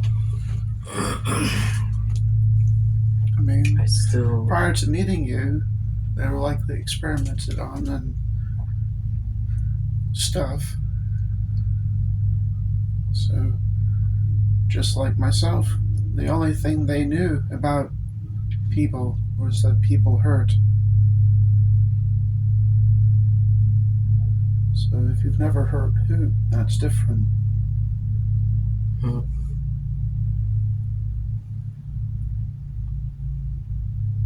Hopefully that's how Hoot sees it. Well, from what you're telling me, Hoot knows you're there. Well, maybe we And can, they're leaving gifts. maybe we can get a rejects party together.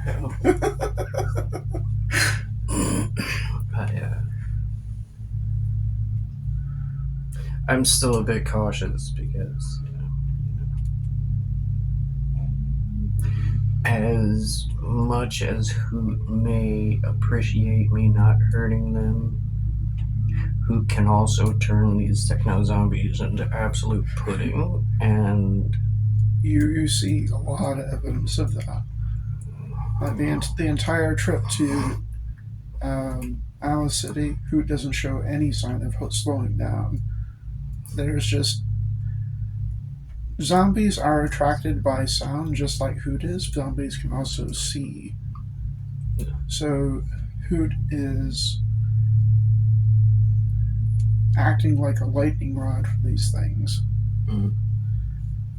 Hoot starts attacking some of them, and more of them come, and Hoot just like a blender just. Yes. Well, no. Wouldn't mind being friends with something that can do that.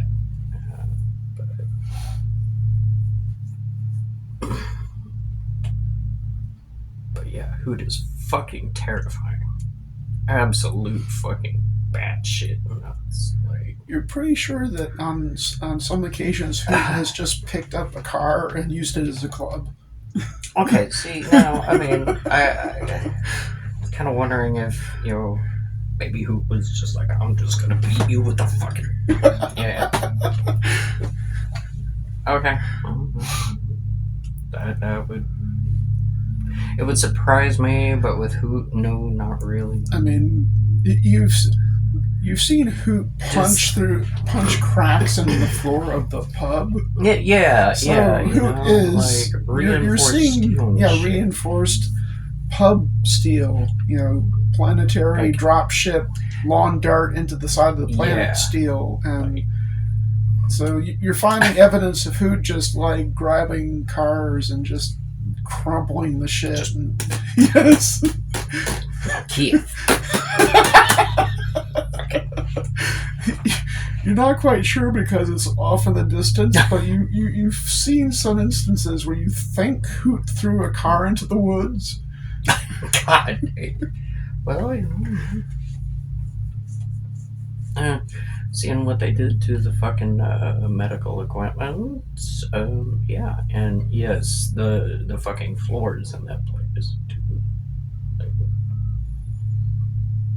just like it's nothing. So I would suppose I could believe that. That is. So yeah. I think keep going with the hoot arc. Kind of slowly try to gain their trust. And,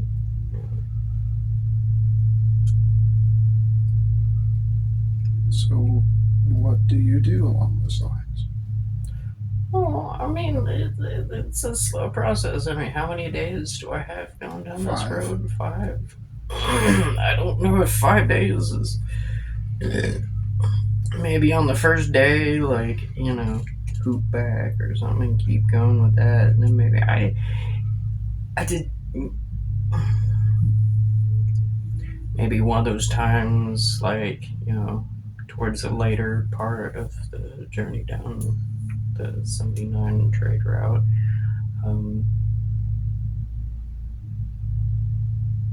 God, that's horrifying though. Like, when like doing the boop up against the fucking tent, maybe actually do the boop. And like, Okay, what night do you do this on? 5th night. 5th night? Like, it'll be maybe not just the boop, but like, if they don't tear me limb from limb, like, maybe try and get little pets in, like, please don't eat me.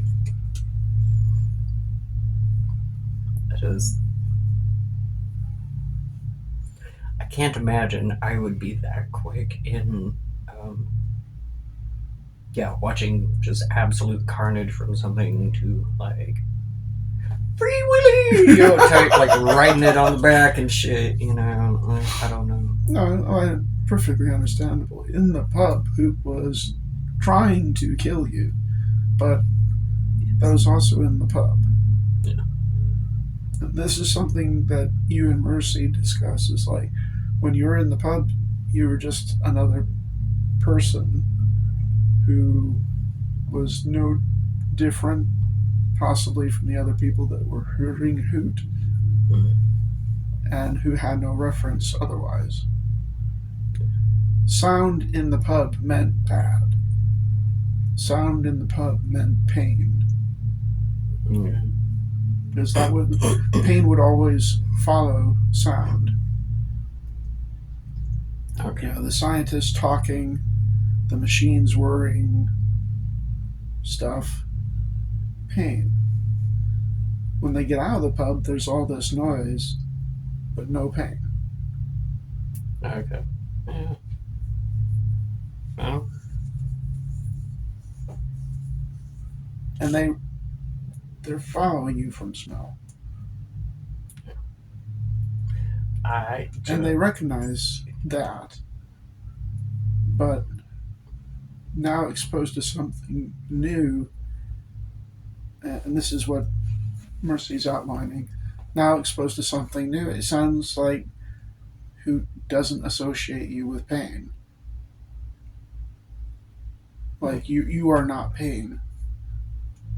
You are safe. But you are also familiar. Okay. Go in for the little nose pets. On the 5th evening, then, right before you get to Alice City, you're in one of the vehicles, I presume, or you're standing outside a vehicle? Well, if it's evening, I would probably be inside the vehicle trying to sleep. Okay. The vehicle rocks slightly, gently. And here's some feet falls and some snurfing and hooting.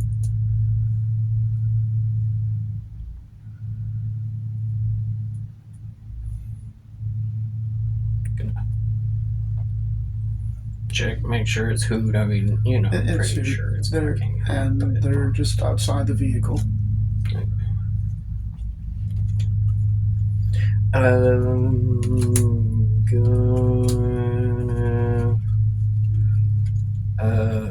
I might pop the door open, I guess. There's a window. Window. Okay. Is it like manual roll down, or is it like Manual roll down. Okay, it's gonna kind of slowly pop the window down. Is Hoot like right there, nose up, face up against the window? Or They like notice the sound of the window being rolled down, and they get closer. Yeah, I'm gonna go Hoot back. Woo, woo. They cock their head at them and hoot back. Okay, gonna Hoot back one more time and kind of like how far away would you say? Hey, I mean, They're right. like this, so they're So right I at could- the window. So I could like, stick my finger out and just boop. Tiny boop. Tiny boop. Not a hard boop. Just a Okay. They sorry. bite your arm off. No. Ah, God damn it. Teach me to ever trust these fuckers again. They don't like withdraw all the way, but it's like a startled response. So it's like, and there's an intake of breath, but not a hiss. Okay. So this would be like your hand. No. Yes.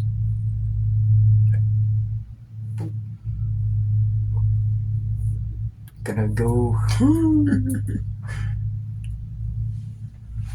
like rub gently, but then go like Hoot makes a sound that you haven't heard before, and it's a really warbly. is Hoot purring? Yes. In Hoot's way. Yes. Hoot's horrifying purr.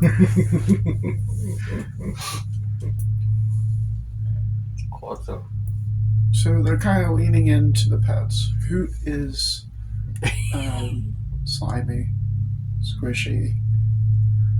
It's kind of gross. Yeah, people are good. Yeah. So, well, then, just gonna, do the pet thing, like, try not to startle Hoot a few times. Okay, this goes on for about 30 minutes or so. And until, like, Hoot bumps your hand with what would go for their nose, hoots, and then pans off into the night. Okay.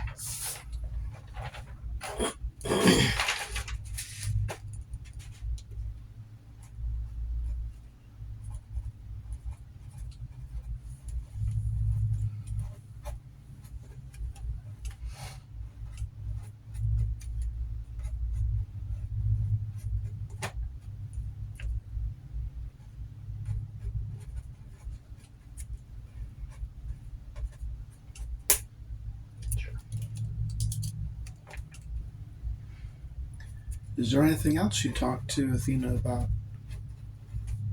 Whoops. Mercy. Mercy. Yeah. One of those word mistakes. Yes. But yeah, is there anything else you talked to Mercy about?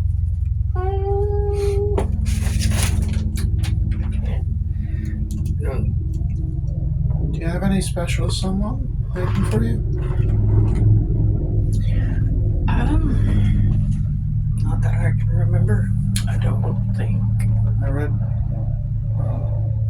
plenty to go over in terms of all the families I killed.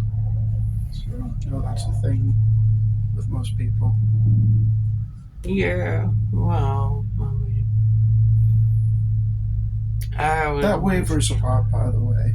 She says I killed, Athena killed. It's hard. It's really hard on her because she has these memories. She remembers doing it. She knows it's not her, but also yes. And know how that goes too.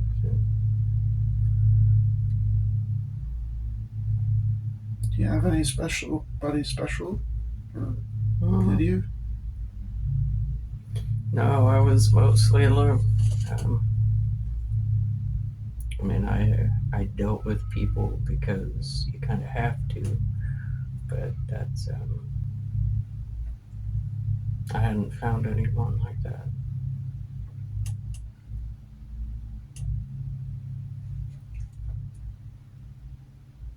I don't imagine you have anyone special. she giggles. I haven't had much of a chance to date while I'm in this room. But none of the I techno. played some dating games. Well, you know, man. I've had access to some media to keep me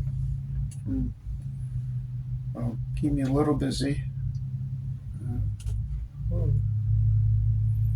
Well, yeah. Once we get out of here, who knows? But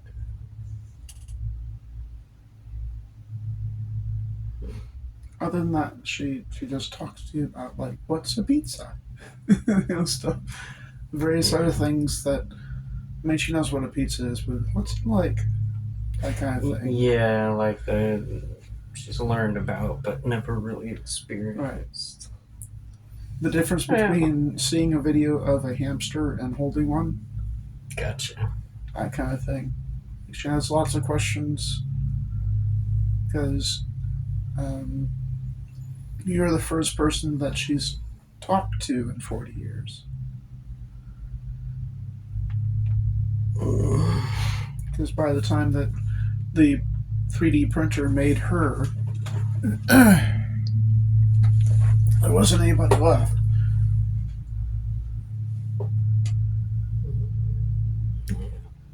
Well,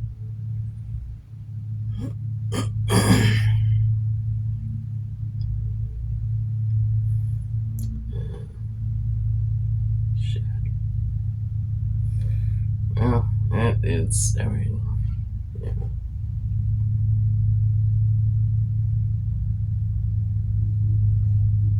So dealing with people is probably about the equivalent of dealing with the techno zombies most of the time, but, Interesting tidbit of your specific race of people. There are no males. Oh, so it's lesbians all the way. Okay. Yep, lesbian lizards, which for Lesbians. those watching, those actually do exist. Oh, it's awesome. Lizards that are all female, but of course have progeny anyway. Yeah, that shit's fucking awesome.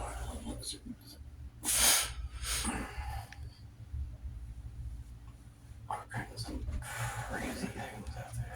So thinking back to that, if you had anyone in the past, they would have been by default female.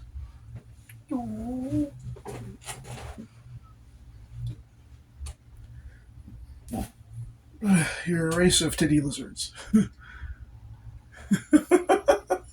Middle-aged hunter titty lizards. Wait, middle-aged lesbian titty lizards.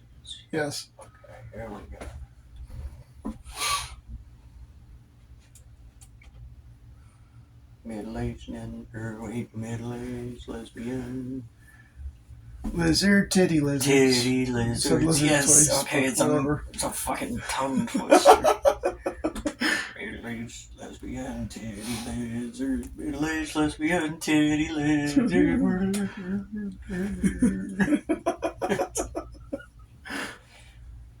Okay, I'm done. But still, lesbian titty lizards. When she talks about the dating games, she says that she half giggling says she chooses the female options. Well, you know. What is it? Menace 2 headache? Yes. Menace 2 headache. Menace 2 headache. And I agree from personal experience. So. Yes.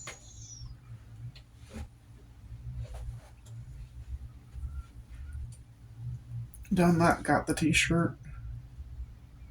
Well, All kinds of nope. yeah, I do. Alright.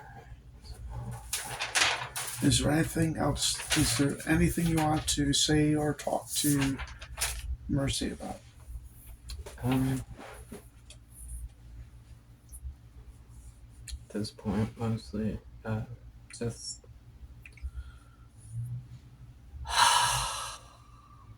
During these 5 days. and other than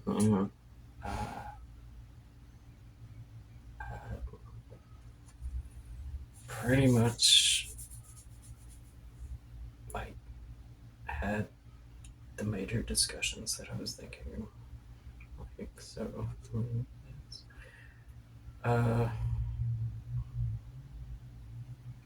not really Okay. at this point. You arrived very hungry Because That's right. at Already the outskirts of Alice City, completely run out of food. You decided to just hoof it and deal with the hunger pains because hunting meant going back into the forest and dealing with whatever's out there. The road to Alice City is infinitely safer in comparison to the woods, although you didn't have any problems in the woods. But that was because you stuck to the path. There's a lot less to worry about because at least with grass on both sides, you can kind of see it coming at least, if there were anything. Again, absolute zombie carnage everywhere.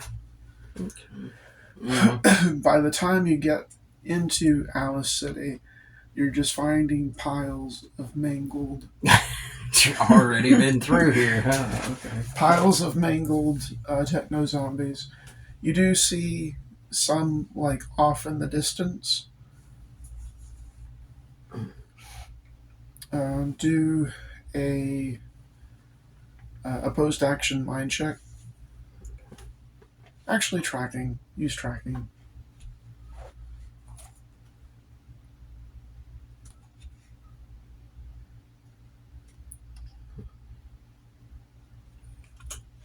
God, that's not gonna be good. Oh, okay. Well, that's already 13. Okay. I lost by 12. Okay. Well, urban environments aren't necessarily your environment. It's pretty obvious Hoot's been here. Like, they might as well write Hoot been here on the side of the building. But you don't know where Hoot actually is. It's just It's kind zombie. of a trail. Yes, just a trail, like a zombie thrown up against the side of a building and stuck there with like a splatter Outward radiating. Yes. Lovely.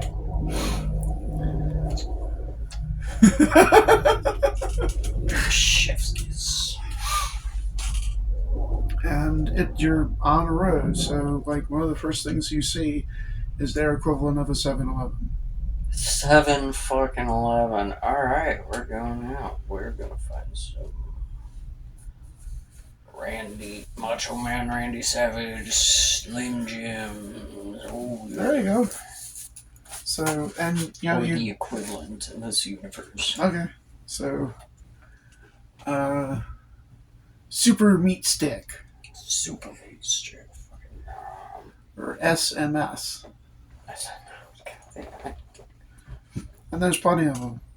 The jerky's so thick you could fucking beat someone to death with it. Oh, yes.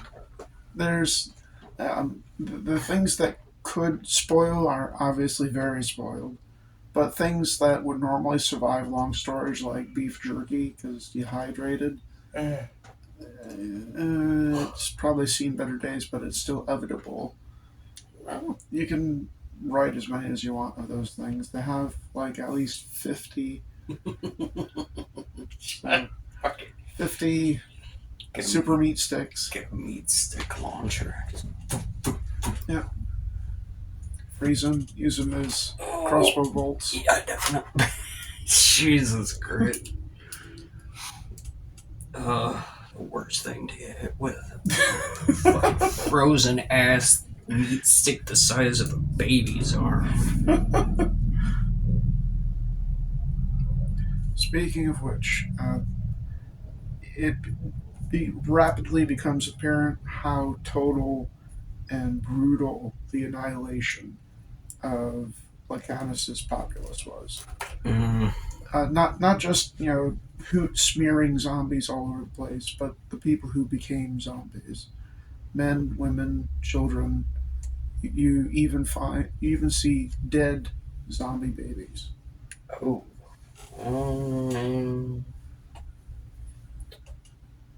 Like I said, I've never ended a world.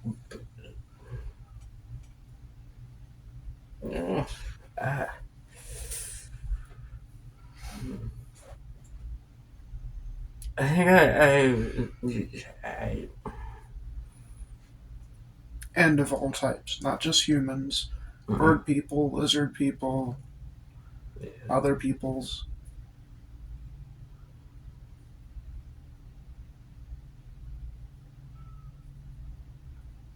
And based on their clothing at the time of zombification, it's you found another one. Oh, at this time of zombification, it's pretty clear that not all of them were like high officials in YGS.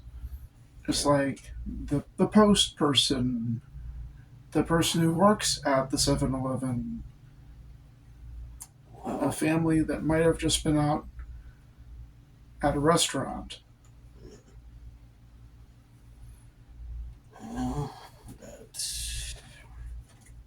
You see extensive evidence of gunfire, military equipment scattered around. It's been like 40 years. Yeah, that's. So everything's kind of aged, and some of it's beginning to be claimed by nature. But you can still see evidence of these people were fighting for their lives and lost. Yeah. And it looks like it happened pretty quickly.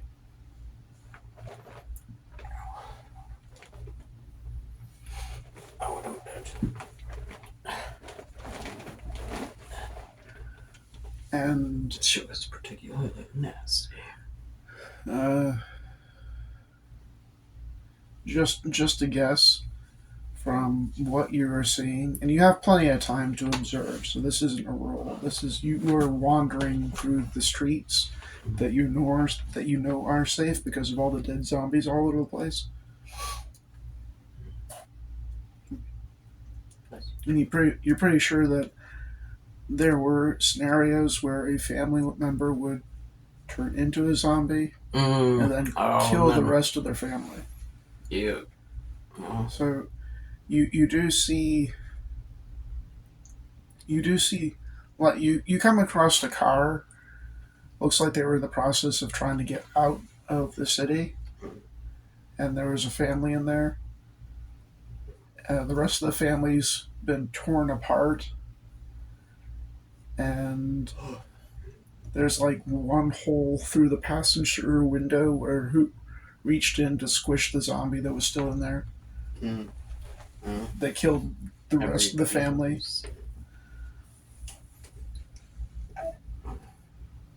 Yeah, the Also, you can remnants of which you can put these back up to 6 to erase that too. Okay. You just I was eat a gonna bunch of- say also yes, I do eat a beast. yeah. Beast. Okay. Slushy machine doesn't work. Sorry. Ah! Worst thing ever.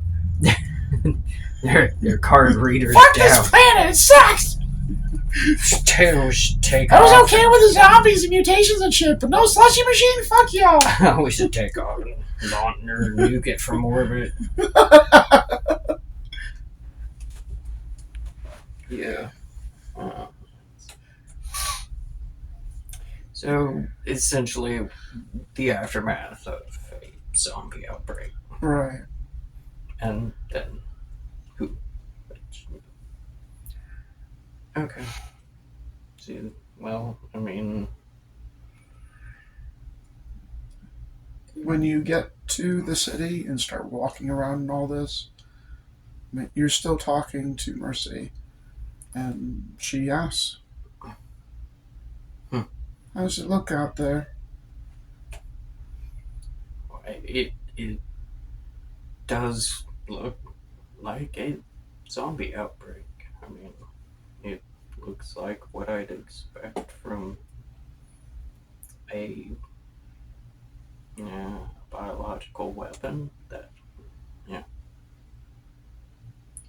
I'm not sure you'll want to see what it looks like out here. Just gonna let you know that now.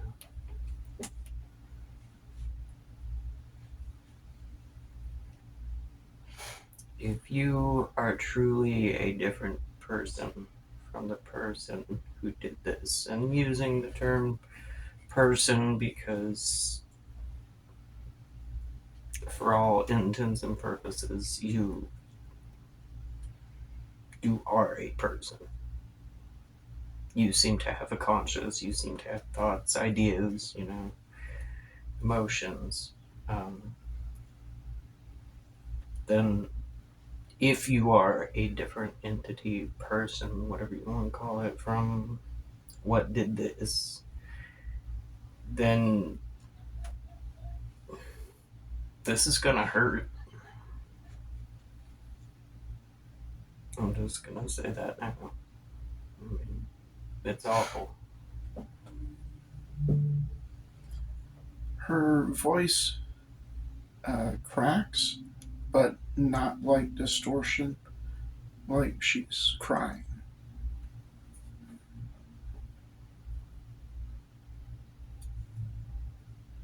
I'm gonna have to see at some point. Okay.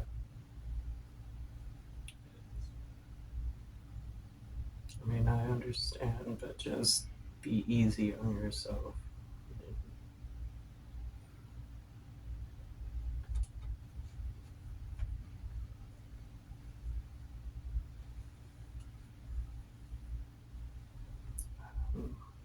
So, I'm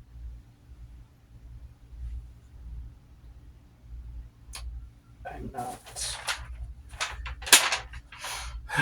entirely positive where this 645 Eckert building in Alice City. It's easy enough for her to guide you there. Okay. It's not a problem. The street signs are still up. So you're like, I'm here. And she's like, okay, left, right, go forward, blah, blah, blah. So she leads you pretty easily. It takes like 2 hours to get there because you're on foot. And there is some navigating that you have to do to avoid the zombies that Hoot hasn't killed yet. But it's easy enough to find the building with her guidance. Is there anything you do or say during that trip? Anything you're looking for or want to do?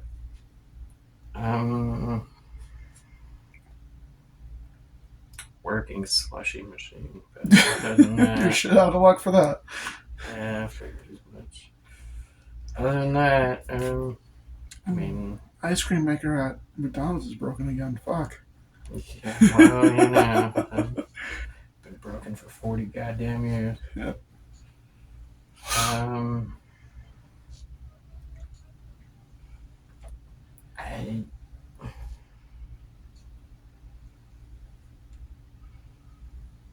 Maybe see if I see any signs of. I mean, I know I see signs of where Hoot has been, but maybe kind of get an idea of where Hoot may be going. You can use tracking. So do an opposed action with tracking. Okay.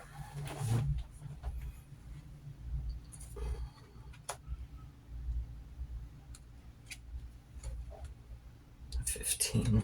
Okay. 7. Okay. Success by 8. Okay, it's easy enough to find Hoot's tracks. They're in the dirt. They're in the mushed up zombie meat and blood that's on the ground. Zombie paste. Yes, so exactly right. Zombie paste. So it's following those tracks. You can actually find Hoot. Oh. So, okay. Is it night or day? It's day. So okay. Hoot's trying to stay out from being outside, away from the light.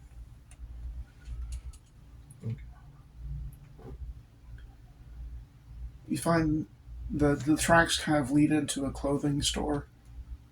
Okay. Kind of follow them.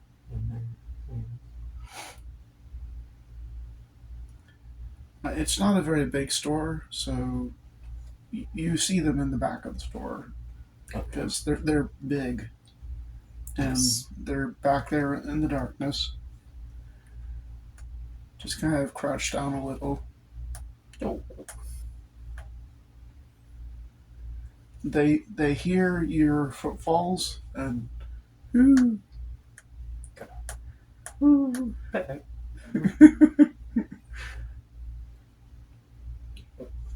Nobody. They pat over. Okay. Give them a little pet. Rub them, console them. Snurf, snurf. Let them know it'll be dark soon enough. There's less resistance on their end in this interaction as they learn that not just that you're not pain, but that you're also safe.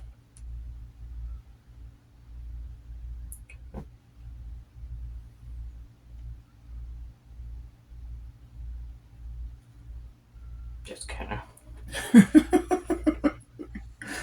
a light hug. I don't think I haven't hugged. Give him a light hug, like a. They're still squishy and gross like a mushroom creature would be. Absolutely. And you do feel like raw power in this creature's body.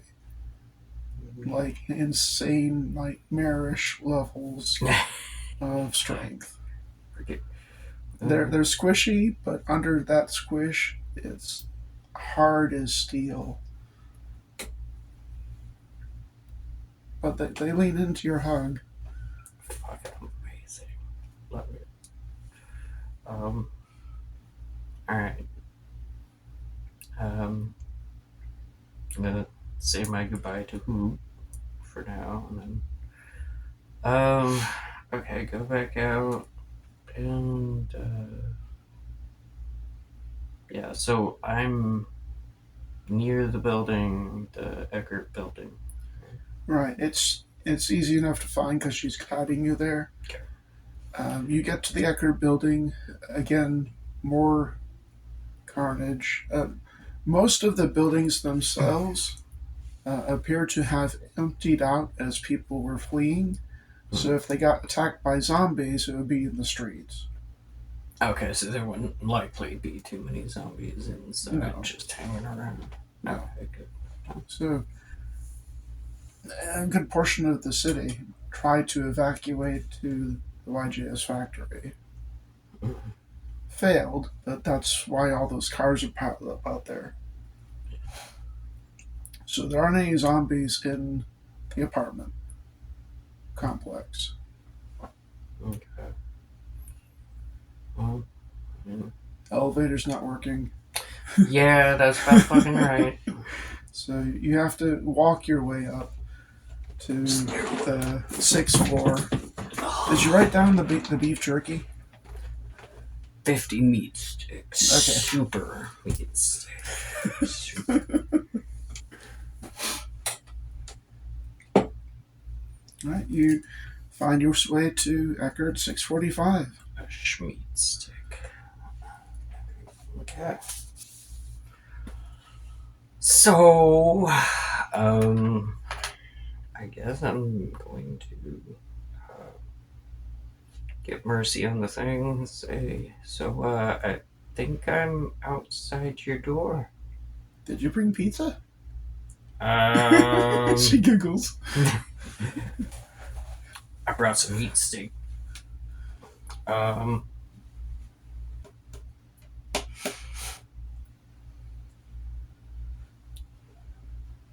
Shit, I wish.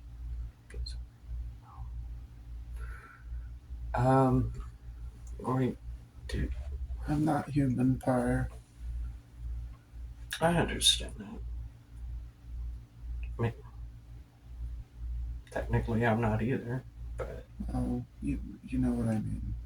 I do. But it has as little bearing on how I feel as me not being human does to you. I mean, it's, you know, it.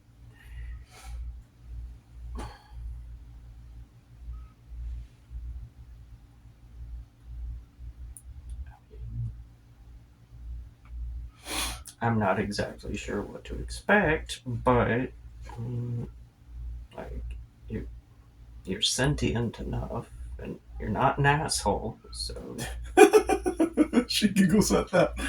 I think I can handle you.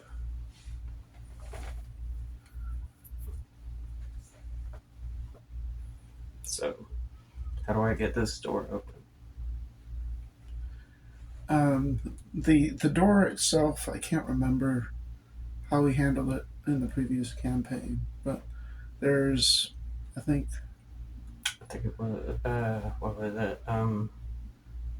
handprint. Okay. So it's gonna be a little trickier. I think. Okay. So, Soul's not here. No. No. And Mercy has no ability to help you with this.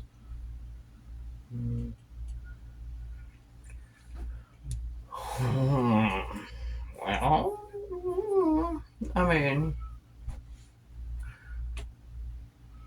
one individual comes to mind when it comes to breaking and entering, literally.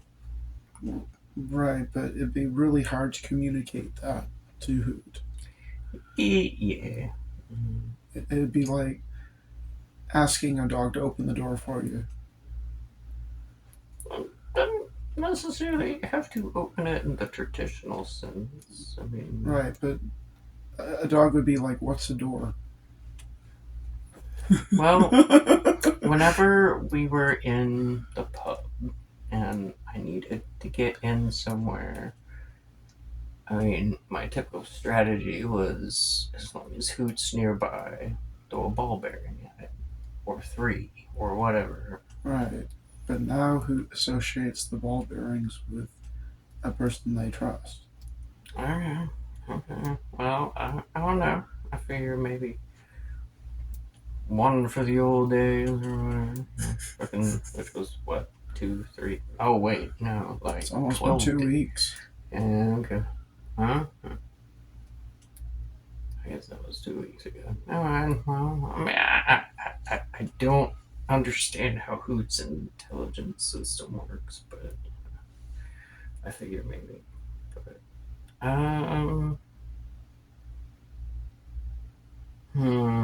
okay, so I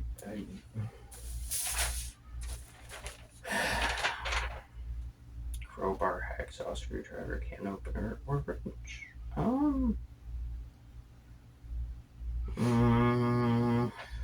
Okay, so like, are these walls? They're apartment walls. Okay, so like, could put a foot through it. You can certainly try. Okay. You might not want to use your foot. You're still.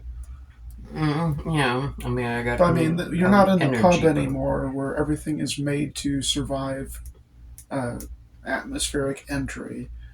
So this is an apartment with a lock on the door to give people a basic sense of security, but it's not something being launched into the side of a planet.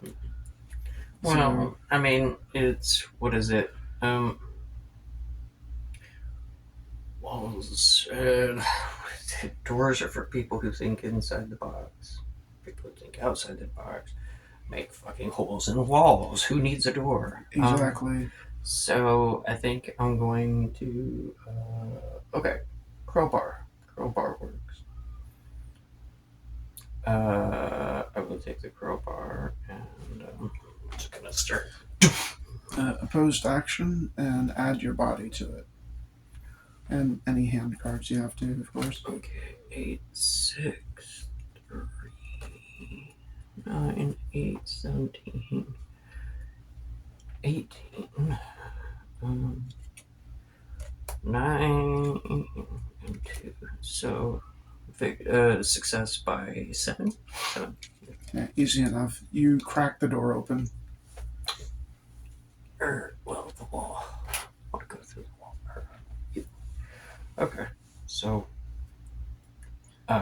you open the door, and it's almost like opening a tomb. This, just at a single glance, you get the perception of a place that has been preserved in a prior state. Like there's shit in here that was old when you were little. Oh, okay. So we're talking about like really old, and that's just from a glance. This would be like you as yourself going to a house that was preserved in a state from the 1970s. Okay. Yeah. Okay. So it's a lot to take in all at once, but you immediately feel like you're stepping back in time. Like everything you've seen up to this point in Alice City is, yeah, it's old, but it's not that old. This is old. Okay. And as you walk into the apartment and look around, you get the feeling it's purposely so, like it would like time passed by here and then stopped.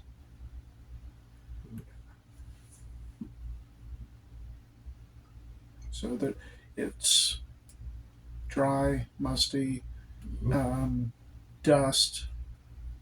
So obviously it's passage of time, but underneath that dust and mustiness, something happened to freeze this in place long before the zombies came. Okay. And you're in the living room.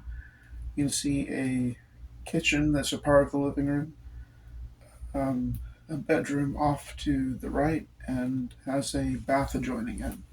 It's not very big, so it doesn't take you long to figure that out. No. Mostly came here for Mercy, so I'm going to be keeping a very open eye for that. I'm in the hidden room. How do I get in there? Shit. Shit. This room's reinforced, so you won't be able to use the crowbar to get in. Shit. Okay, so I don't have any memories of the code they typed in to get in here. Yeah. God damn. Okay. It's easy enough to find the door to this hidden room. It's like on the wall where the kitchen is, and there's like furniture that's been moved to make it accessible. Okay.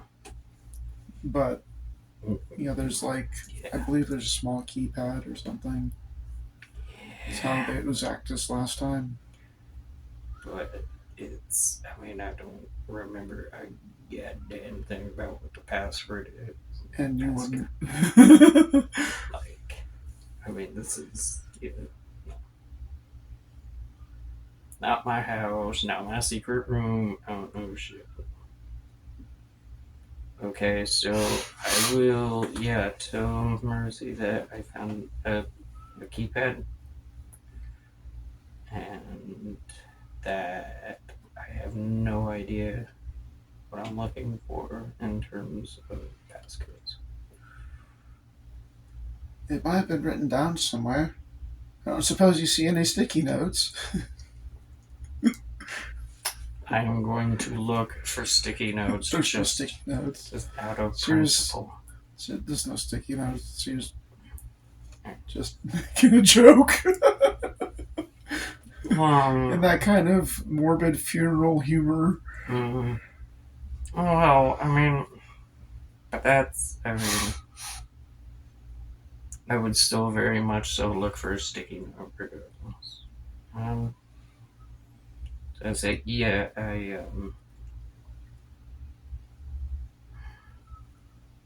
are there any terminals or anything in here? No. No, not in this house at all. There's an entertainment system with a TV, and it's hooked up to a media device.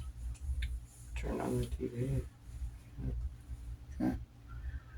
It whirs to life, and video plays.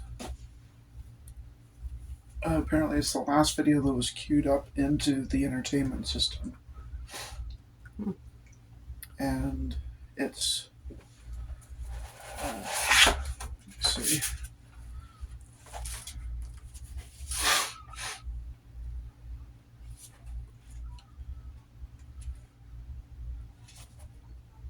They didn't really write a description.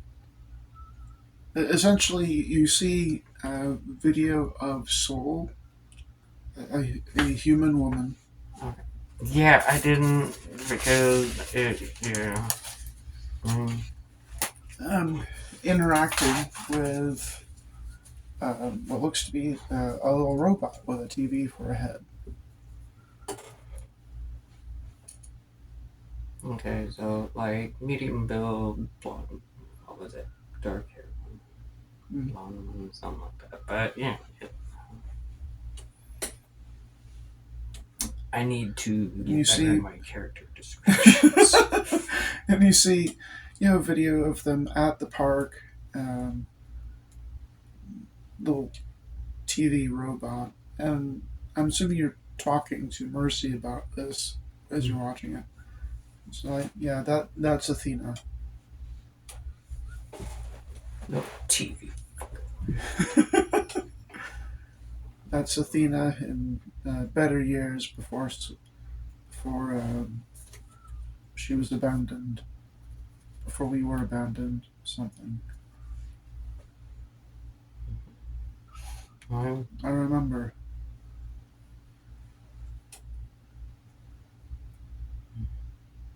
I remember her, and my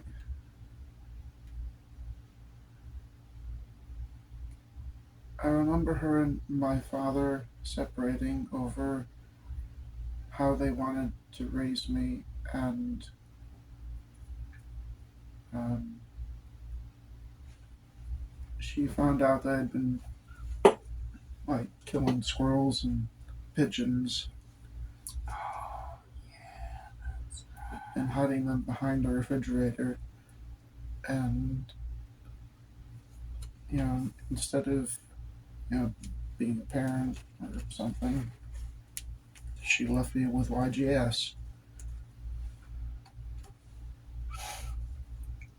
And I know that's not me that it happened to, but that's what I remember, as if it was. It was a disappointment. It was defective.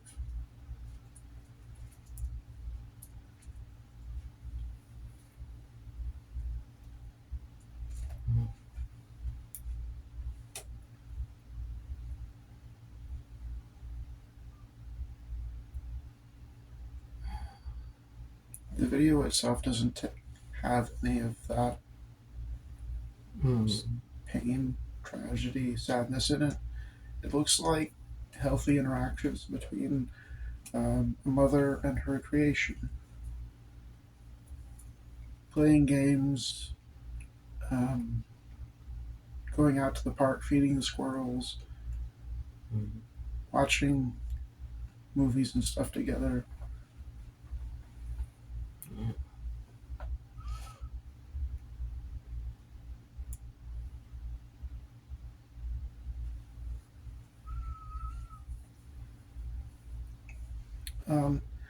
Do a post-action mind check.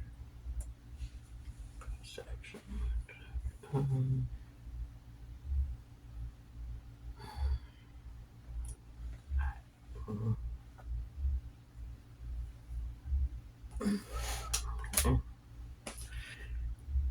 12.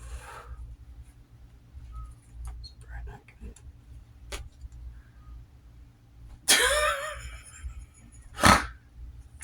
Never mind. Oh, fuck. The tape breaks. Oh, god damn it!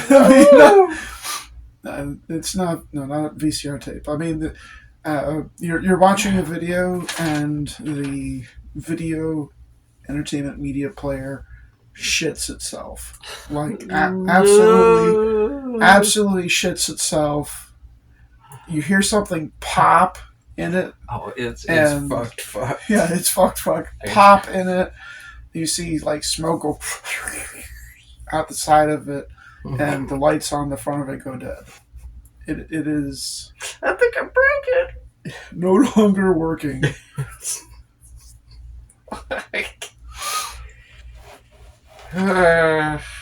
Just like, I don't know what happened. It just fucking. I didn't do it. What happened? I don't know. The video broke. Whatever. Playing it. Oh, I mean, I think they have memory chips. Okay. Going to go. I guess. See if I can find somewhere where you would stick a memory chip on the device. Okay.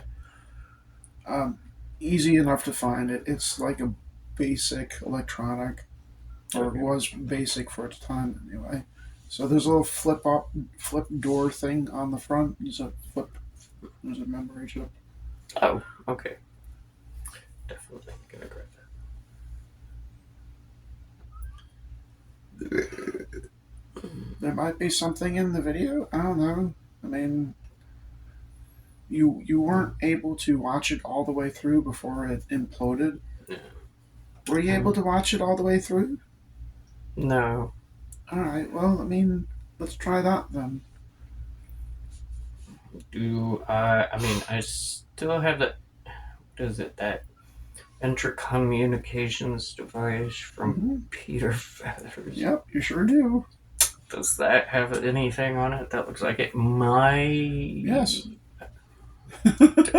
Okay.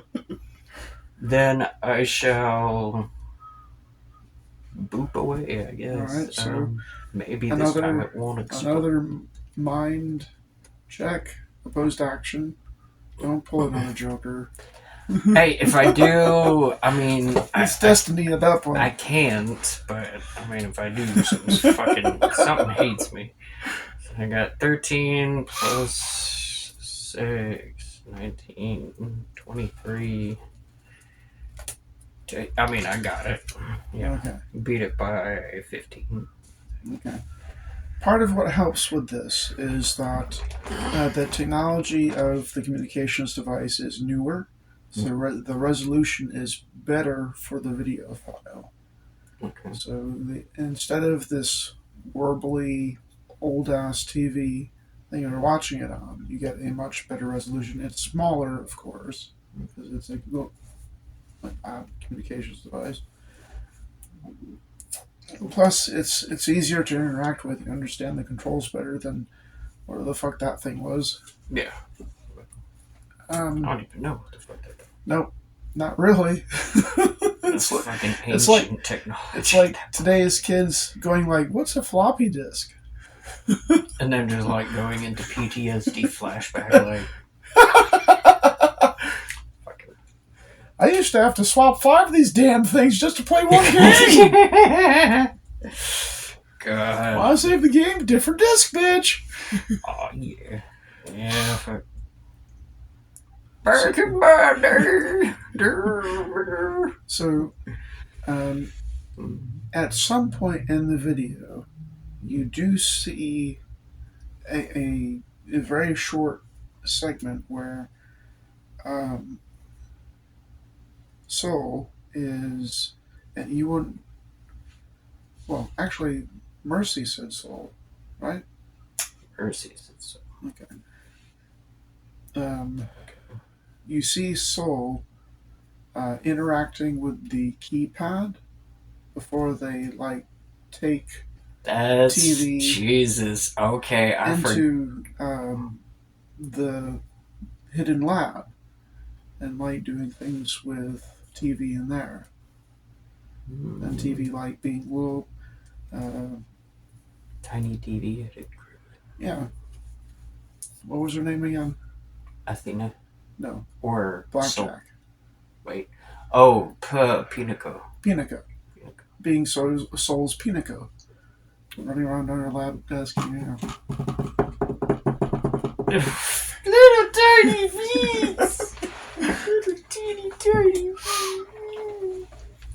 And you're able to, like, make it bigger and rewind and stuff to get a general idea of where she's putting her finger on the keypad to get the keypad code to get into the room. Okay.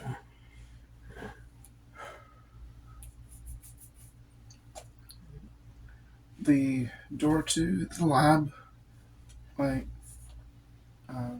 pulls inward a little and then slides into the wall. Okay. And it's a small lab. What immediately hits your senses is you have like special sense smell or something. Yes, I do. Okay, so definitely one of the first things that hits you is the acrid smell of burnt circuitry. Okay, yeah, definitely acrid. Okay. It's not hard to find Mercy. She's lying on her back on top of the desk. Out the side of her head is a cable, and on the desk, like under the cable, is a scorch mark. Oof. Oh. And it looks like that cable is a little bit melted into the side of her head.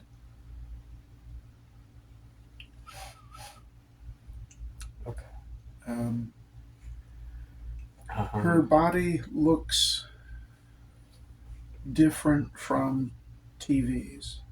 TVs was a little TV robot, Athena TV. But it was like all one color and you have unified design. Um, when you see Mercy for the first time, the other thing that strikes you, aside from the scorch mark out the side of her head, is that it looks like she's cobbled together. Like over the course of decades, she's had to fix herself over and over and over and over. So none of her limbs are the same color, including her torso and head. Um, there is a display screen, and uh, there's like a little um, like smiley face type face on it. The lens is cracked.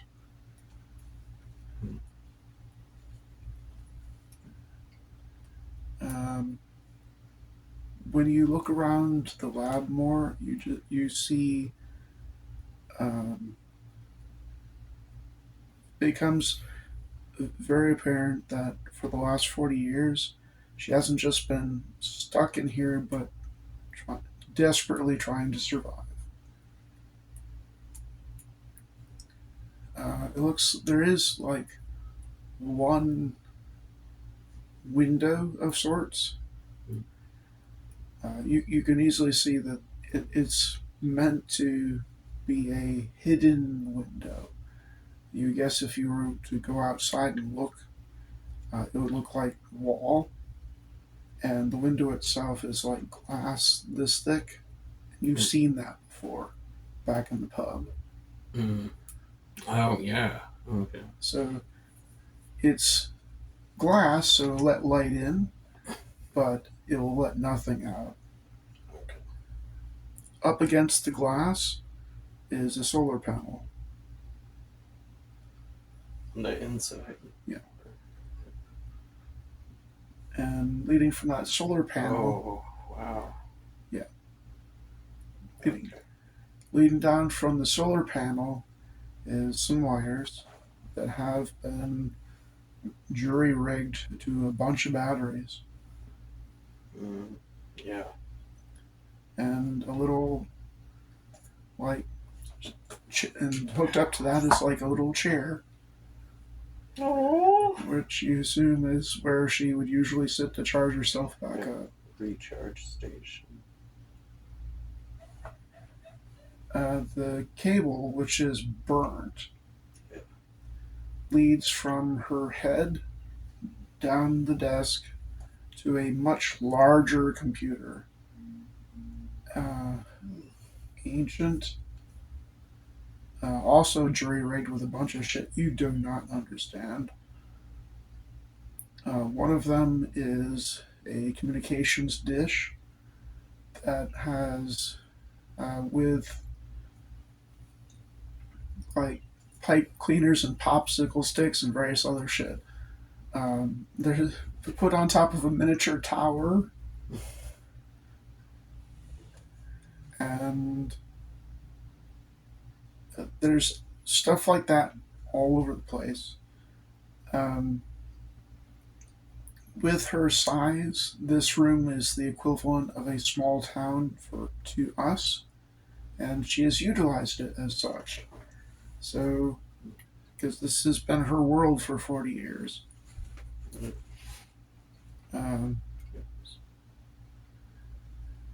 You do see a 3D printer. It looks broken and has been for some time. Next to that is a bunch of spare Mercy parts. And throughout the rest of the room, it looks like she's like built like a little living room and like a little bed. Right. You don't know if she sleeps or not, but there's a bed there. And there's like little paper houses and cardboard houses Oh. and like a little. She made like paper trees and a little dish and put some water in it. Little town. Yeah, little town, little paper, sad Oh. little paper town, occupied by one person who can't escape this room. So she's made this room into a tiny little world. But it's pretty apparent this tiny little world, at least recently, has been dying. Things are breaking, things are falling apart, and something else you notice is that when you come in the room, she does not get up.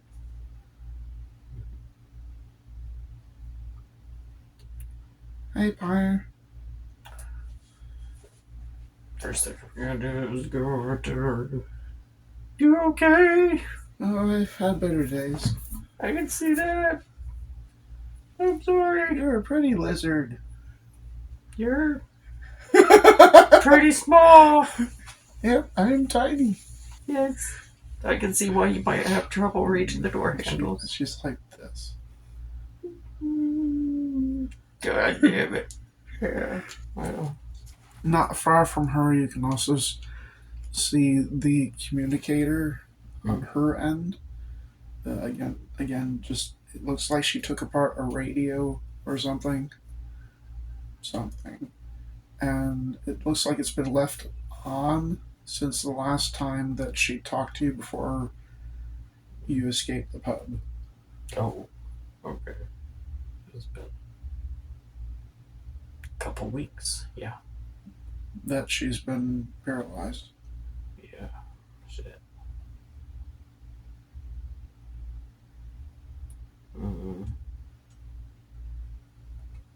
Okay. Well, I mean, definitely understand how that happened. Yeah.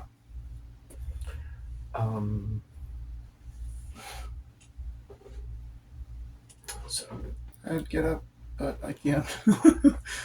you're fine. How is you? There's some way I can help you? I could really use a charge. Yeah. Just tell me what to do. Okay, well, the computer's fried. Unfortunately, this cable's also kind of attached, so I need you to cut the cable first. The one that's Okay. the scorch mark one on the side of her head. Okay. So just cut it, or Yeah, it's not live anymore. okay. It burned itself out. I had its hacksaw. Okay, easy enough.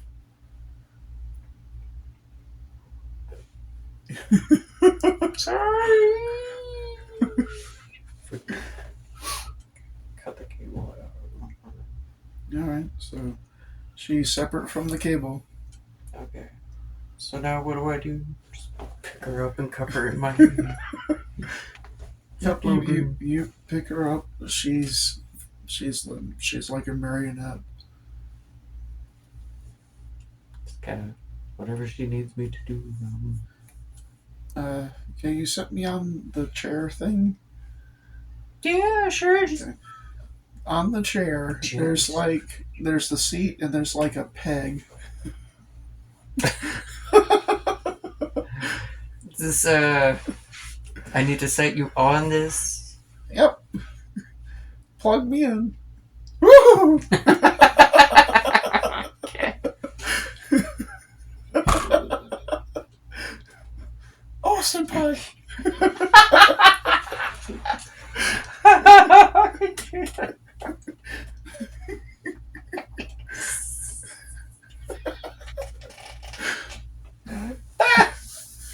And she actually says that. Just trying to make light of the situation. Okay, so need to press anything or a battery charging indicator shows up on her face. Oh, okay. So it's going to do.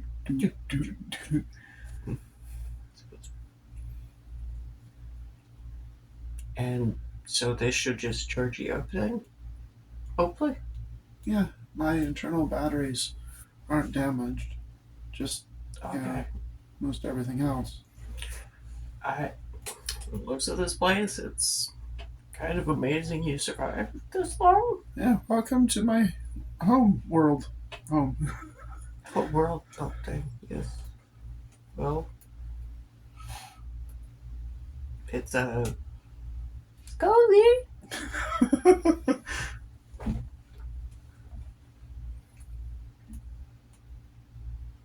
We're going to have to find me a new body. Okay. The computer containing the files to 3D print me a new one is broken. The 3D printer's broken too. Oh, I'm sure we can find something.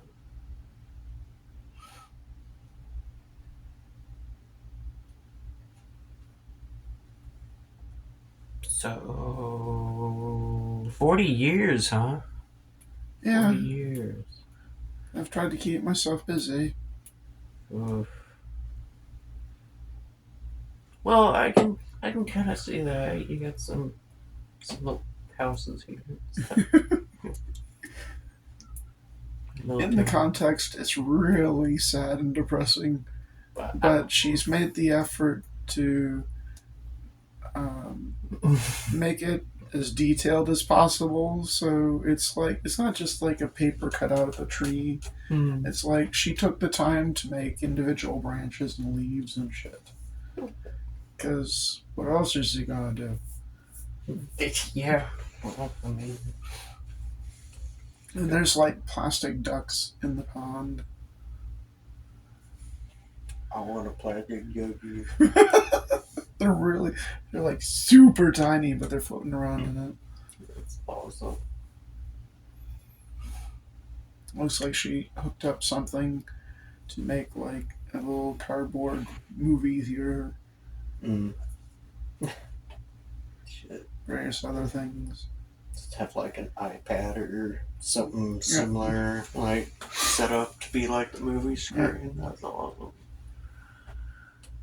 As you get a closer look at a lot of these things, it looks like she has to do the best of her ability with things that she isn't worried about using for it. Because, she's not going to be able to 3D print body parts with cardboard or paper or shit. But she's taken the time and effort to like recreate things that she's seen from the outside world to bring them in here. So as useless as it actually is, she'll have things like a bed, a living room, a movie theater, a grocery store. Gotta keep yourself mentally stimulated. A road with a car on it. Okay.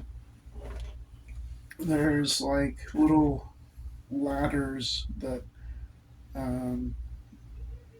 made usually out of wire that she's made that allow her to get to different places in the room. Yeah, it's in detail. Model train set, but big enough for her to run around in. That's awesome. Well, looks like she's kept herself busy. I'll bet. 2 weeks though. Alright, so I'll ask, will any 3D printer be able to handle the task, or do we have to look for something specific? We don't have the files. Okay, so then we're working blind. Sort of. There's this one place. I'm listening. Um, Is it in the middle of the city? sort of downtown. Is it in the middle of the city? Well, let's take this one step at a time then and see how it goes. Because,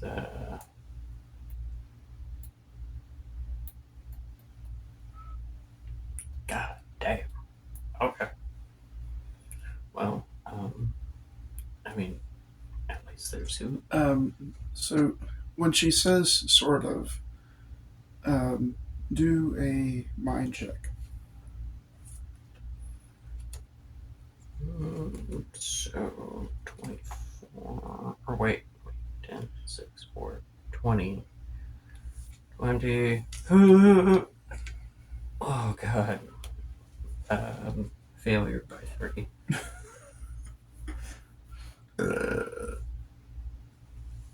I'll still give it to you because you didn't fail by much and you've heard her voice enough to kind of get inflection.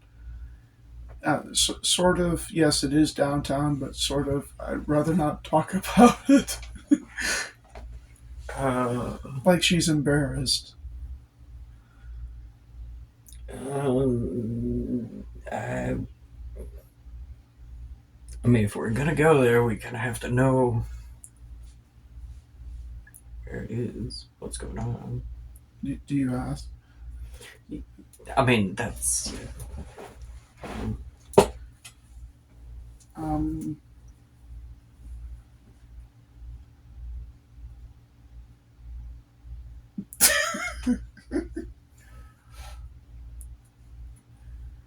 You can't see her make the gesture because she can't move her head at the moment.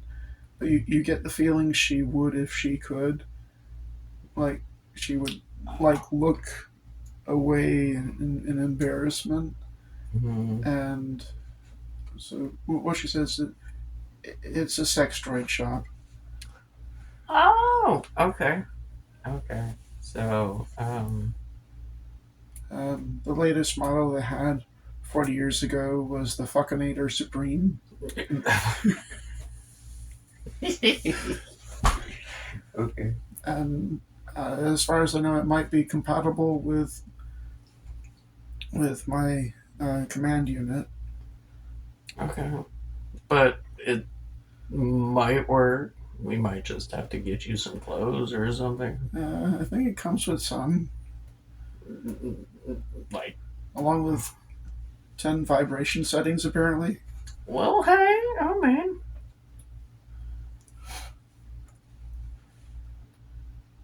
Give me a little back massage. She giggles at that. Alright, well, yeah, like I said, we've just gotta take this in steps.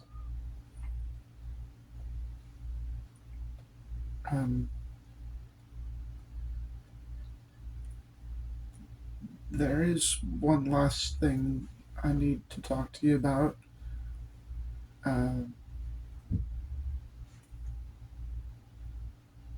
You know Athena took over other people's bodies.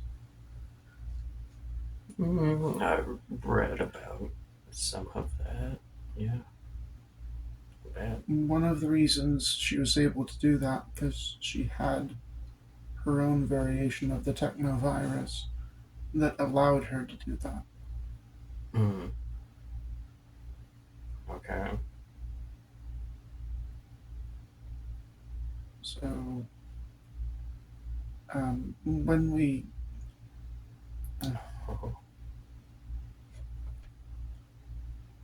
look, I'm going to have to interface with this thing, and you're going to see it.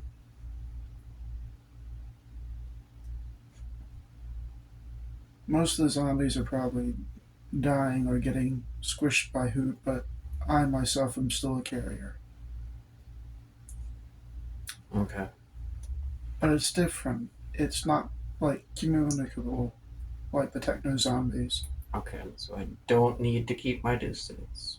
No, but I mean, you're still gonna see some things when I take this thing over. Well, I've It's already seen some things. Oh yeah.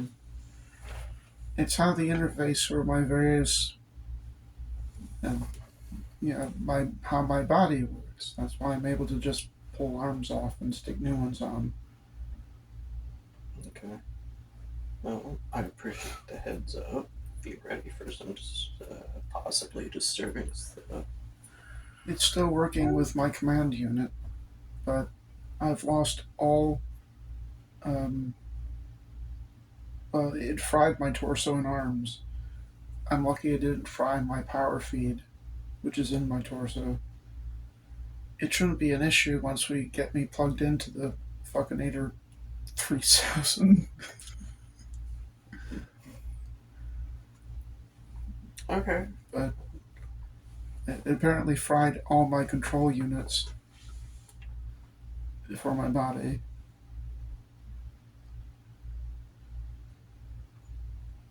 Okay. To get you out of that pub, I had to push the equipment a little bit harder than I usually would, and it fed back through the line. I do appreciate that, and I'm gonna do what I can to get you back in a working body.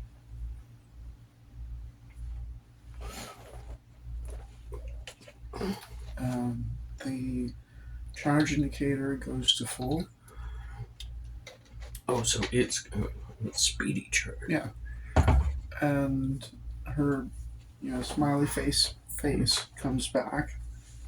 Okay. And she says, "Thank you." And the face on it goes, "Dude." Little Might be a good idea to take with one of these batteries along with, and the chair. Okay, then. My internal batteries are good for about a month in between charges, but I've never been out of this room, and I don't think you've seen a whole lot of this city, so we don't know what's out there. Yeah. Well.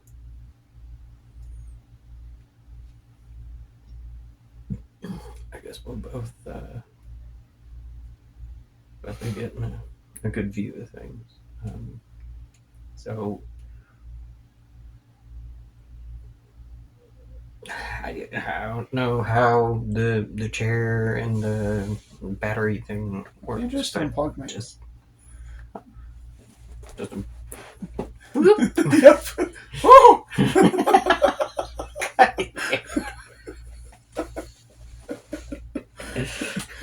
Her voice throughout all this is still breaking and distorted because she's fucked. Yeah. But she's showing a sense of humor and joking with you by doing stuff like that.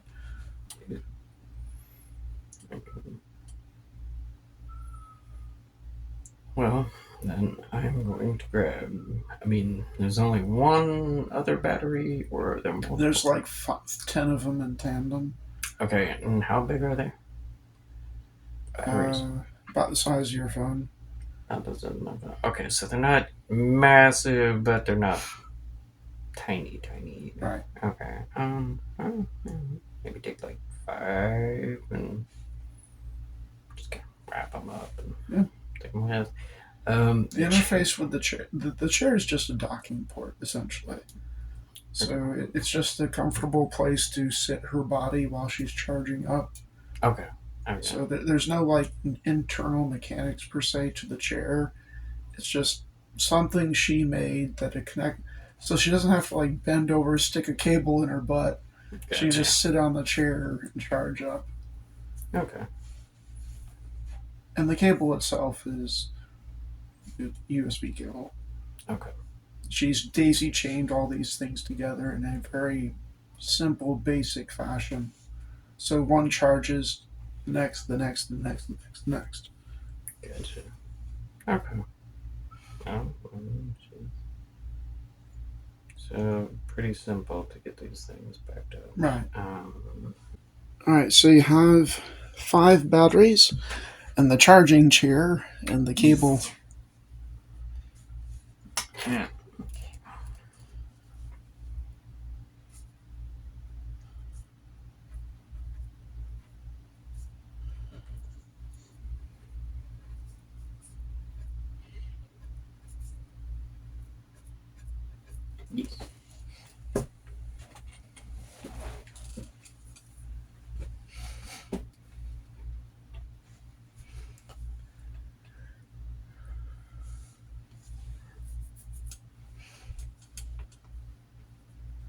This will be the first time I've left home. Mhm.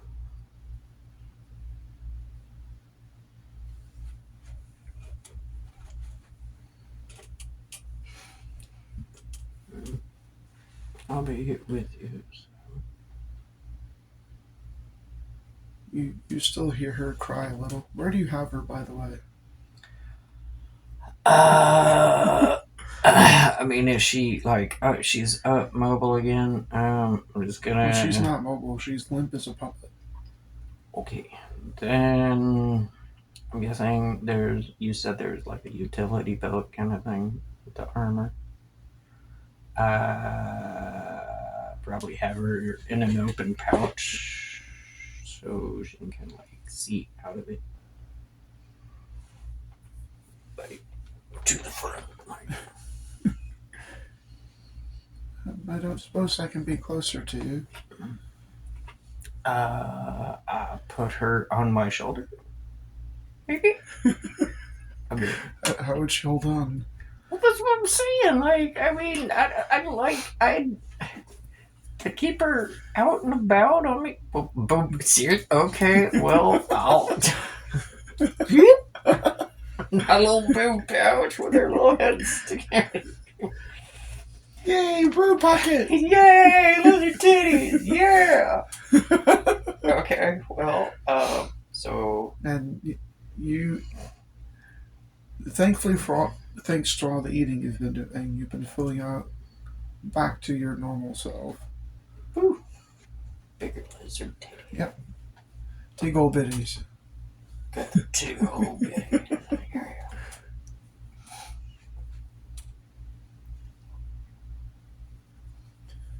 Her very tiny,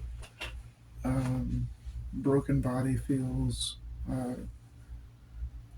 both cold and plasticky against your skin, but also warm. But the kind of warmth of someone and trust.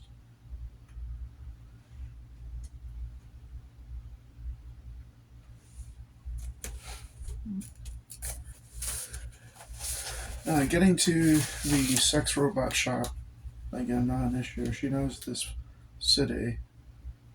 Okay, just kind of. It's more of a question of how you choose to travel there.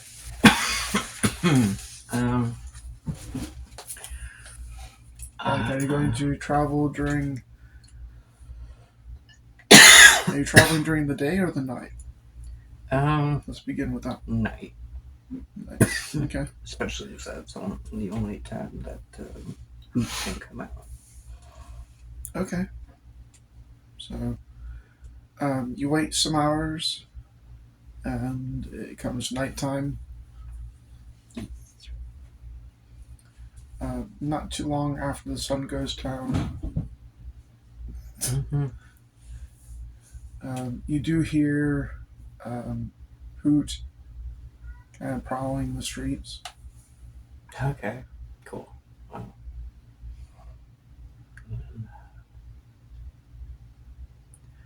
So, yeah, by night, I'm just gonna kind of follow wherever Mercy tells me to go. Okay, so it takes you about 4 hours to get there. Is there anything you're looking for or etc. on the way? Um, um, um, um, I mean, only if there seems to be anywhere that like some kind of better armor, maybe.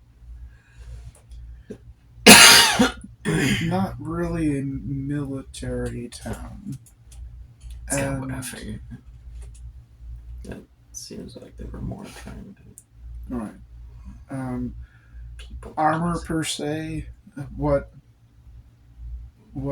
soldiers, if you could call them that they had here, Their armor's ruined. They And also they're wearing it when they turned into zombies. So kind of, yeah. Well, yeah, I mean, there's not much. I mean, I've got enough food for the moment. Maybe if I see like a place where I might be able to get some more ramen or something. yeah, easy enough. Nah. You find another equivalent of a 7-Eleven. And they have ramen? Yeah. Yay! And more beef jerky. Oh, more beef jerky. Well, Do you want 50 more beef jerky? I'll take 50 more beef jerky. And like 30 ramen if I can. Yeah. Okay, so I've got 100 super meats, schmeats, Yes. if you will. Schmeats. Okay, and then ramen 30. I hope the Super Fuckinator 3000 has like taste buds or something. I'd like to eat stuff. That'd be cool. I can think of no reason why it would, except for some very disturbing reasons. So, I mean, while I've seen lots of porn. you've had plenty of time, I'm Yeah. sure you have. Yep. I've learned some things that I can't erase from my brain. Haha, me too. Hey, life is like that. People are weird. Yeah. No kidding. Fucking people are something else. I try to keep as much distance between the general public and myself. So. Probably why I get along with fucking Hoot so goddamn well. Hell. Speaking of which, you do run into Hoot along the way. Okay. If is Hoot just out mauling zombies or just being creepy? Okay, cool. I guess kind of gonna stick near-ish to where Hoot is. You see them like rip zombies in half, just like upper torso, legs. Yeah. Jesus. Well, You see Hoot like smash one against a building by throwing it. And you do get a chance to see Hoot just like one hand lift a car and nice. Well, yeah. Super mushroom.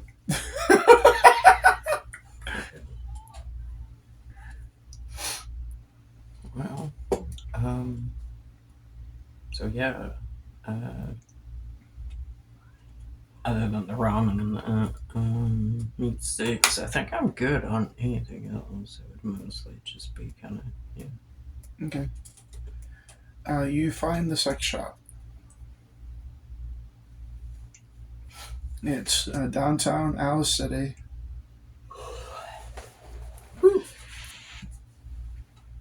And culturally, there's no like shame in it in this modern era that you and Mercy occupy. It's just her embarrassment is more along the lines of Just sex robot. Having a body meld with a sex robot kind of thing. Okay. Well, it's kind of like being you're the super advanced AI and you're having to interface with a toaster. Gotcha. Well, and I can understand that too. As a means to continue your existence. Hey.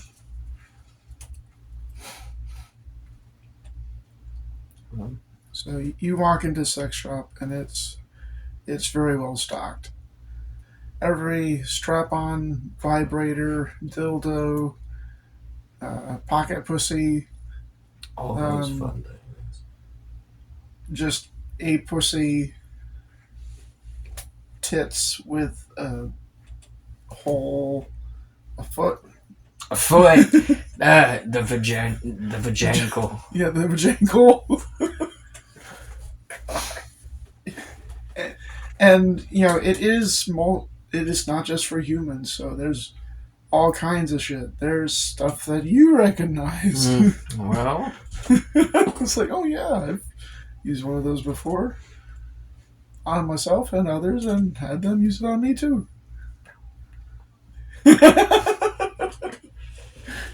lizard titty.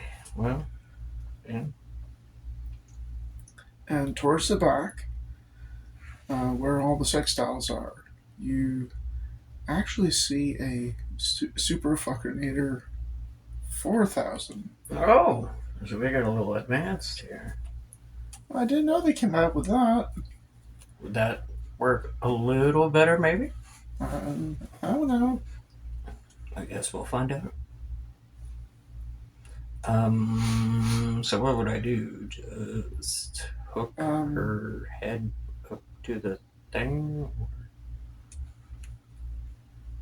So, I guess set me down. And she just kind of plop. Can we? Is there a way you can like prop me up or something? I mean, you've got a chair. Oh yeah, let's use that. Oh.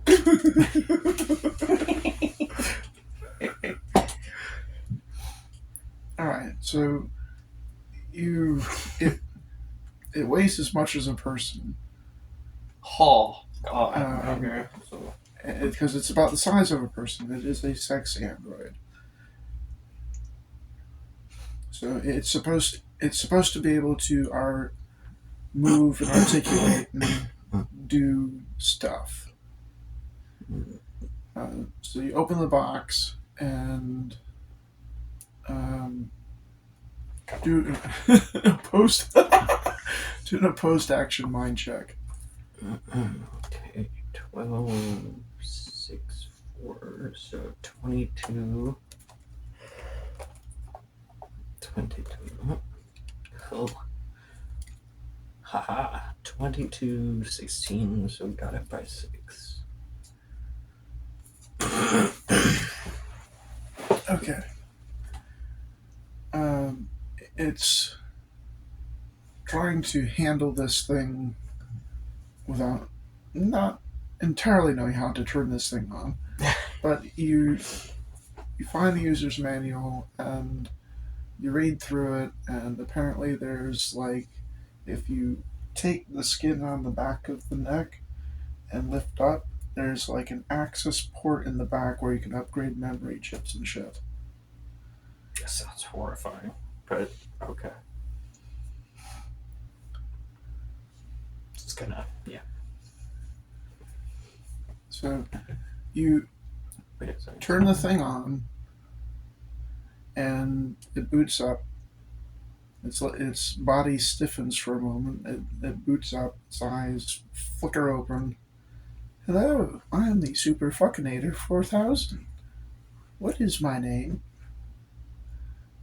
Mercy. Okay, I'll take care of that. So can you open that access door? Yeah, so lift the flesh from the neck and then what?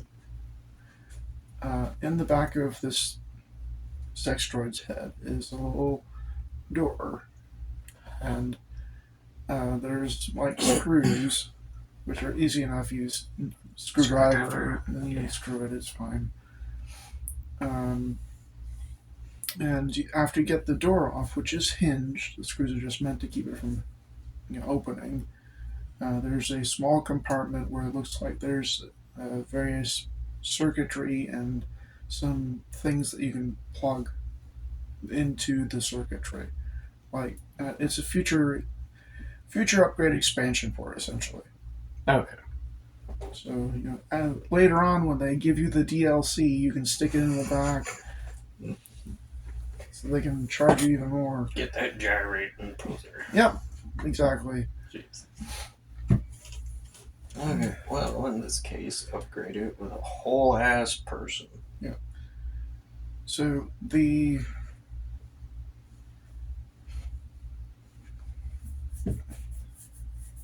compartment is just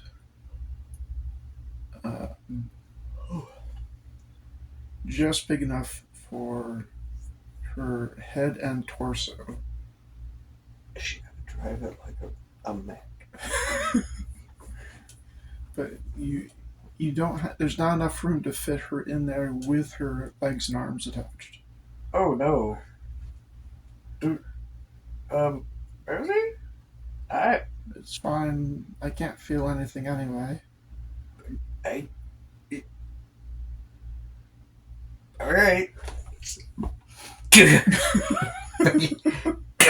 Fucking, I'm so sorry. It's okay. I do this all the time, or at least used to with the replacements. Okay. I just need enough time to integrate, and then we can get rid of this torso too. Okay. So you slide her in there, and the sex droid is like, "Are we doing an upgrade?" Shut up, you. When you put Mercy and her head in there, at first nothing happens. You know that part I said that you're gonna see some shit? Yeah. It's okay if you don't want to watch.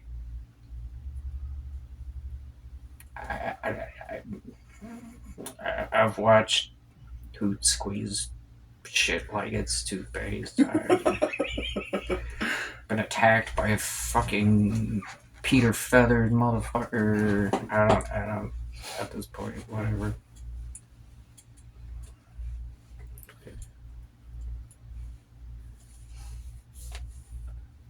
Okay, so her little... What happens is, from her little TV head, little filaments start coming out of the sides and top and stuff. Slowly at first. And then there's an explosion of them as she hooks into the sex droid's power matrix, power supply. The torso drops off, and she continues to shed parts of that old body as she becomes integrated into the circuitry. The droid is having a seizure. That epic. Fucking eater 4000.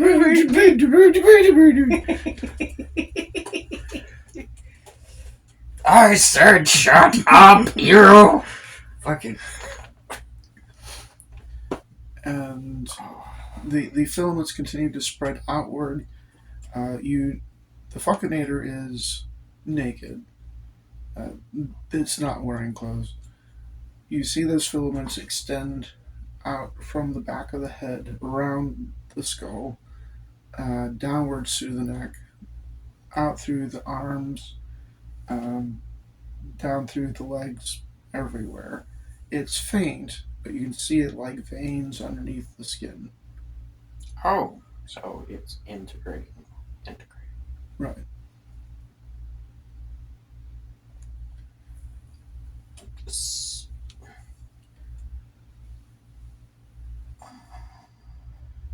Okay, so basically it would. Hopefully, Mercy won't be able to feel, but. Actually. You know what? No. I'm on my circus, no, my monkeys. I'm just gonna watch.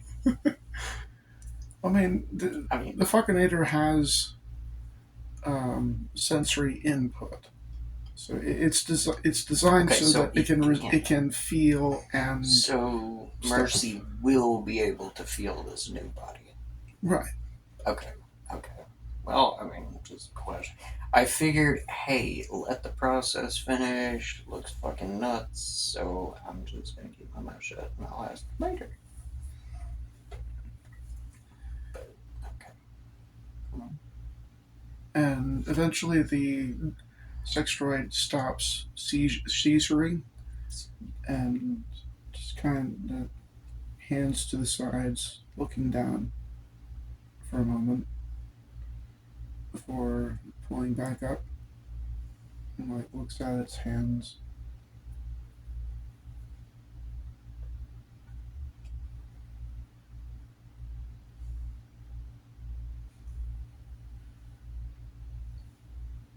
And turns to face you. Fire. We need to get you some clothes. Oh. Yeah. Yes. And like you would expect for a sex bot, she has the nice everything. Just gonna sit there and play with her titty for a few. That feels good.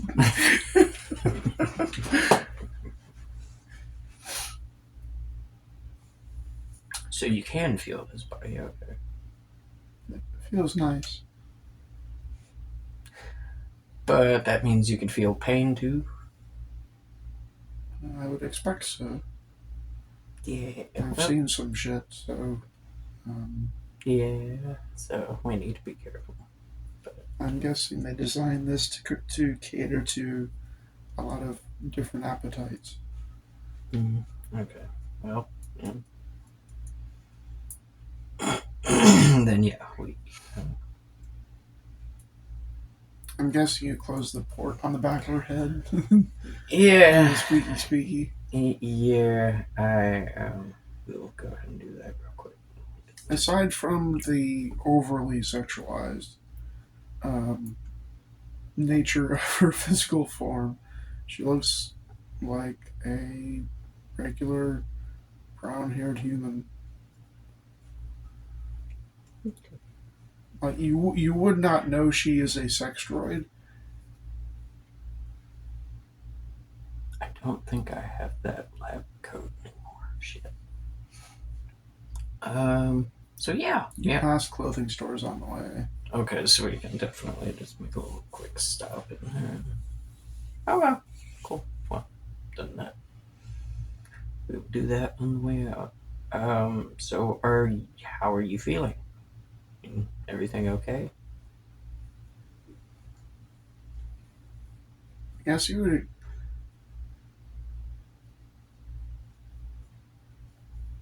I think most people would describe it as horny. Oh, okay. Well, I mean, sex bot, so weird. That's something to talk about, I suppose. A little bit. There's a lot of built-in stuff into this sex bot.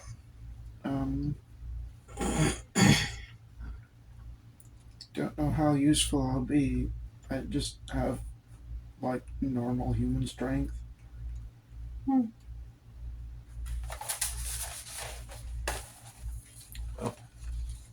But I'm mobile, so I can do stuff now. Awesome.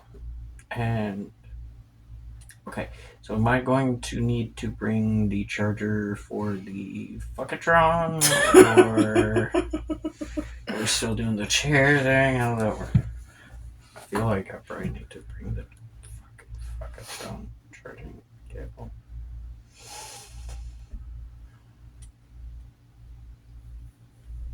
Okay.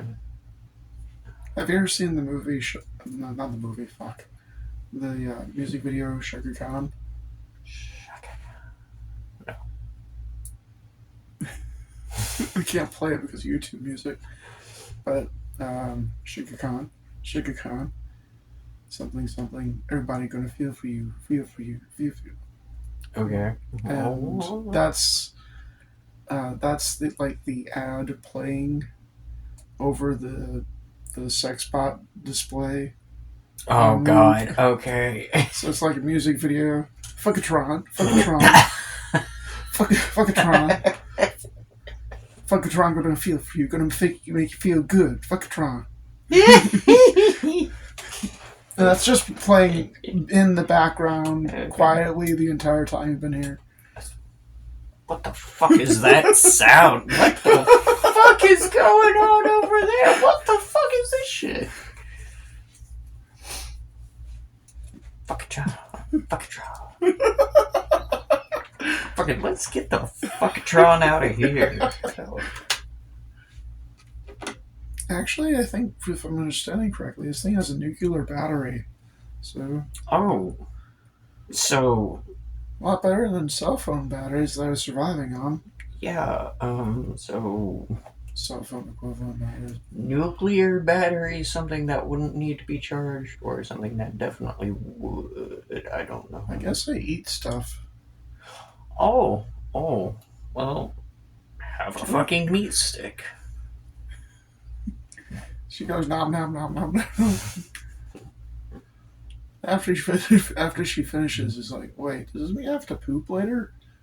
That's a good question. Oh no. Yeah. Oh no is right. Oh no. Yeah, pooping's not fun. Eating's fun, but pooping. Well, it did taste good. Can we go have a pizza?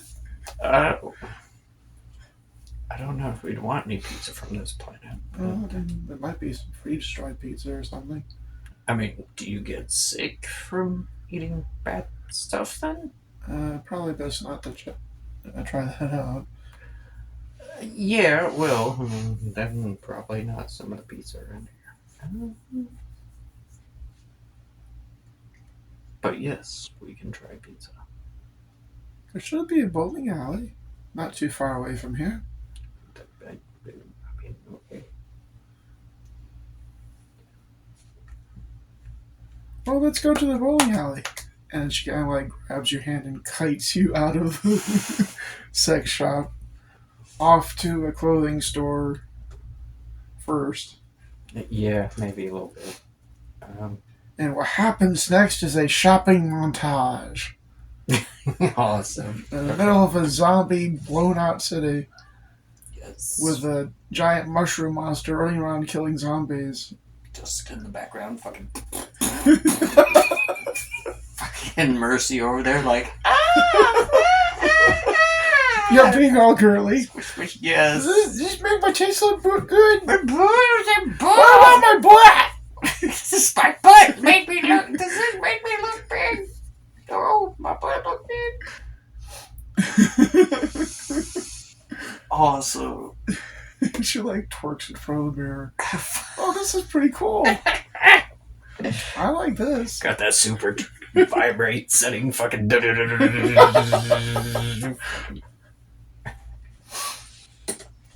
Awesome. After that, you go to the bowling alley, and it's fully broken down. No. So you set up pins and you do some bowling anyway. Okay. Well, then it's Wii Bowl. Then you play some pool, and then you find some freeze-dried pizzas and manage to get those going. Oh, okay, so the freeze dried, okay. That works for me. Shit, I'll take some goddamn pizza.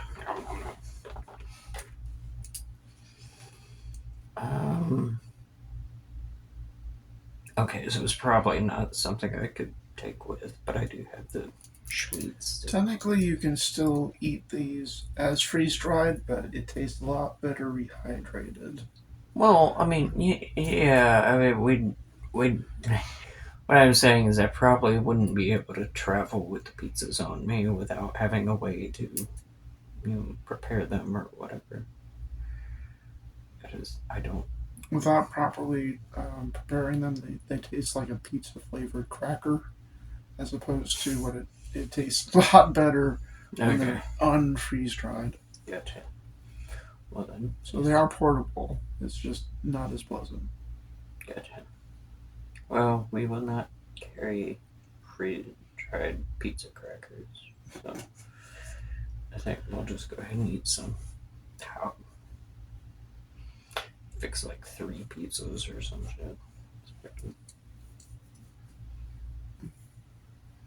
Long day of shopping, bowling, Eating food for the first time. Yes. Dancing.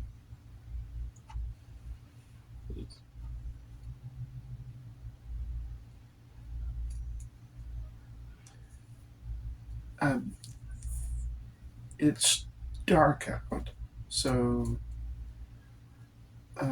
she's kind of like running from place to place with you. Mm-hmm. She hasn't really seen. Um, Oh, mercy.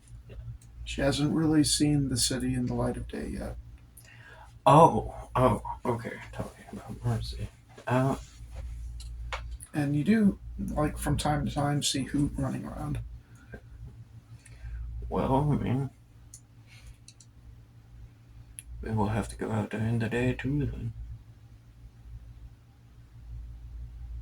Doesn't really sleep, she just has to recharge. Or does she? Or does she just function as a normal human would? Or regular, whatever. Oh. Towards the end of the night, you do see her start to be a little slower. Mhm. It's like, tired? I feel weird. How do you feel? I don't know. I mean, I got full power, but Are you? Do you feel heavy? Do you kind of. feel like you want to sit down, place, and not move for a while? Want sleep? Tired? Are you tired? Do you know what tired feels like? I get to sleep? I mean, you might. Did you bring the manual with you? It wasn't a thing. I was just. I did not. I mean, like, And she was too excited to think about it either. um, Alright, did you bring the manual? no, I didn't. Uh, I didn't think about it, but we should probably go get a copy. maybe. Can you not do things in your head anymore? Well, I can integrate with the circuits, but it Okay. doesn't necessarily mean to an immediate understanding of what they do. Okay. Well then, to the manual. You get the manual. It's not very long. Essentially, the sex robot is meant to the sex droid, whatever, is meant to be a not just a fuckatron, but a companion Okay. that you can buy from a store. And then, that's interesting. So Mercy will need to sleep then. A fuckatron on its own is not sentient like Mercy is, but it is designed to mimic a sentient person. So they can get power from eating. Yes, they do poop and pee. Oh God. Mercy's kind of horrified at that. Great news, Mercy. It's all gonna come back out. Oh no. Yeah. Oh yeah. Fucking welcome to. Fucking. So that means I have a butthole. Yeah, and it means stuff's gonna come out of it. I'm so sorry. You're gonna have to push with all your might. When she says that, she toots. What? The fuck was that? Is that a fart? No, Did you fart? Did you fart, Mercy? I don't know. This is also weird. Well, yeah. So yeah, she's getting tired. So yeah, well, I mean, I've got one sleeping bag. I don't think she's gonna fit on that recharging chair anymore. So maybe she needs to just like, Sleeping for the sex droids is essentially maintenance mode, just like us. So when she's asleep, everything speeds up, repairs, maintenance, etc. Okay. Well, and,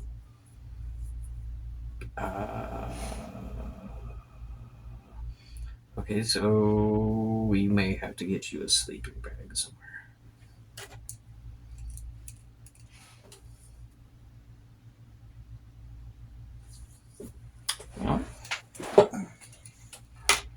You camp out in the store or something? Yeah, I mean, Yeah.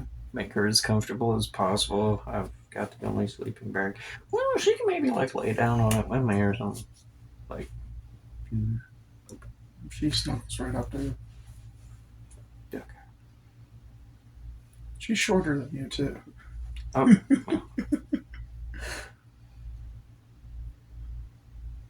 Titty pillow. titty. Absolute titty pillow. And she falls asleep. Titty pillows are the best pillows. Okay. And before you fall asleep, you see who just run by after some zombies.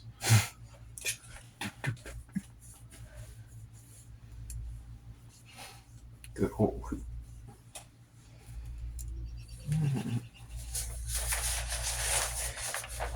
And Eventually, you wake back up again after like 5 hours worth of sleep or so.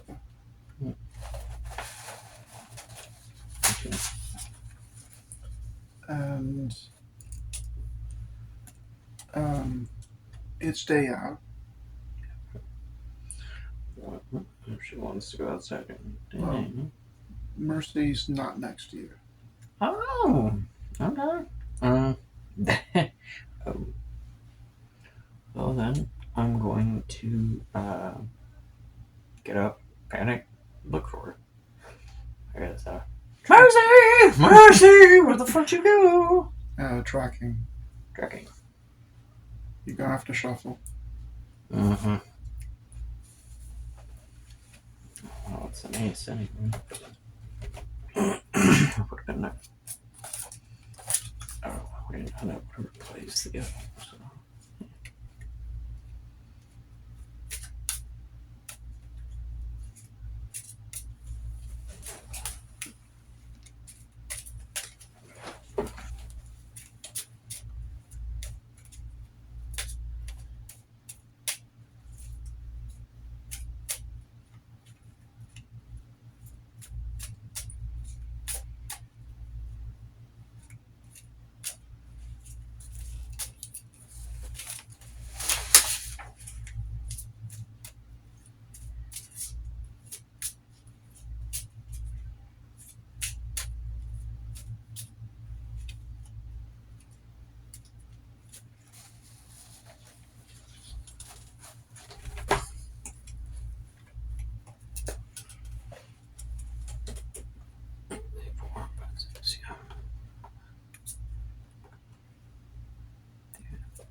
Okay. Yeah. What am I doing again? You're doing tracking. Track. See where she went. Okay. Tracking a post action. So. Okay. So that's tracking 13.6.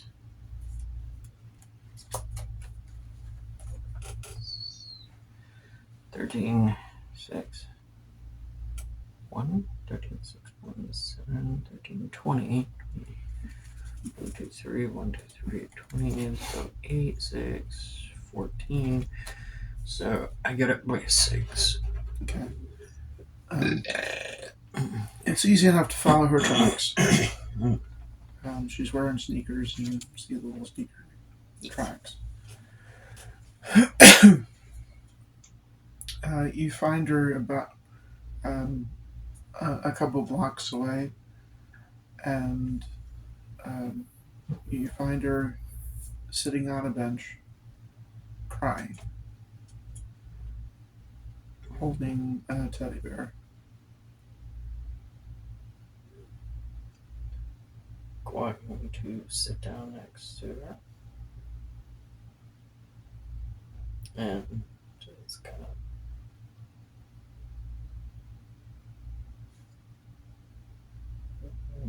I comfort her, put my hand on her, like, just kind of.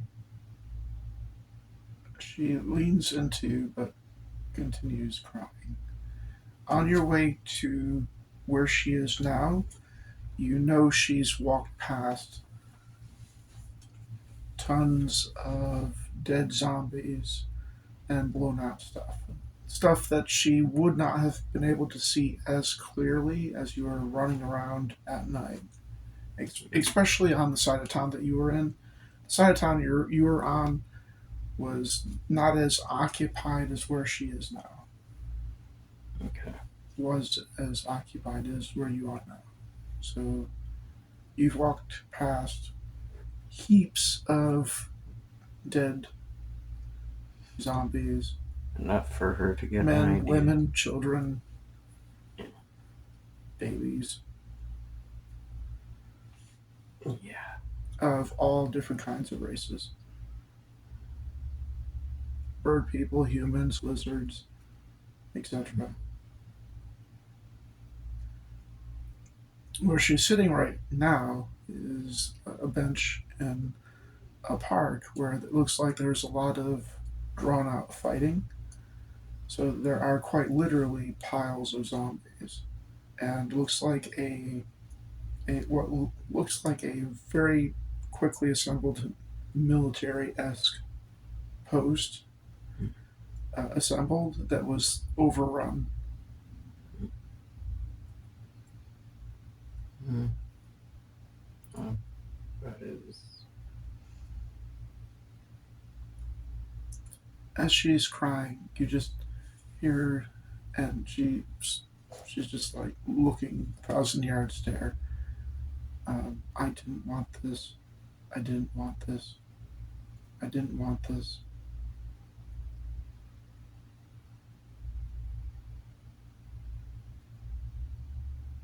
Yeah. Well,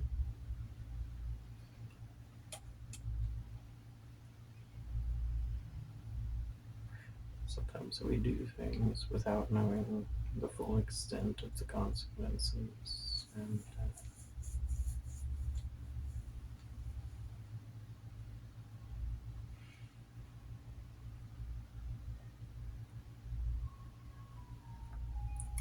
Fucking ice cream truck.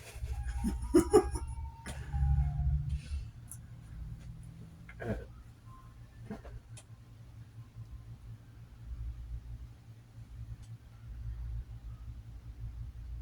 how this makes you feel, you need to take this in.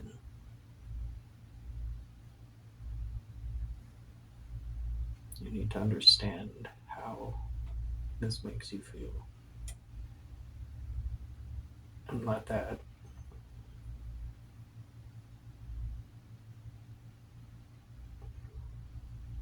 I mean, there's no real lesson to be learned here. But you can learn from this and let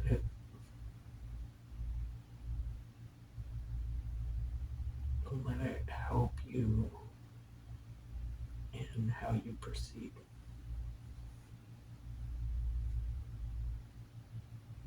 You can't change what you did or what that other self did, but you can. How do I put this?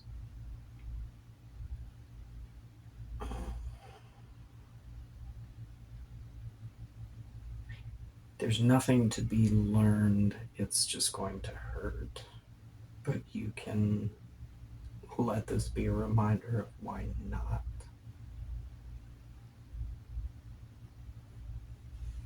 I don't know how to put that exactly. She lies against you and just keeps crying.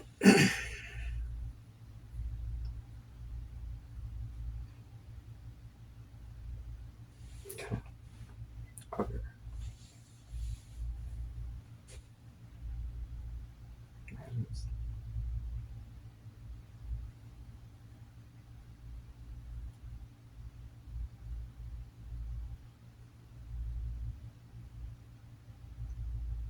In this moment, with her crying against you, again, she's normal human size, but she feels really small and frail.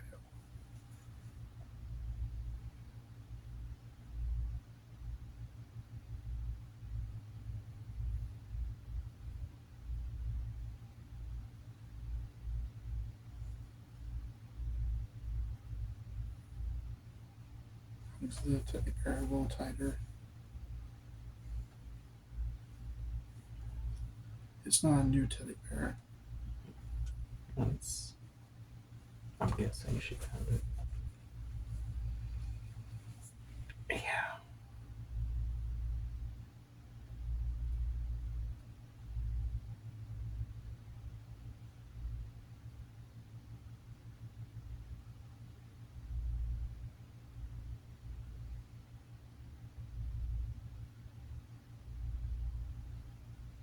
Just, man, about the only thing I can really do is console her.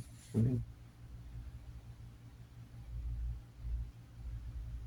this is one of those instances where, like, there's not much I can do about it. I mean, there's nothing I can really say.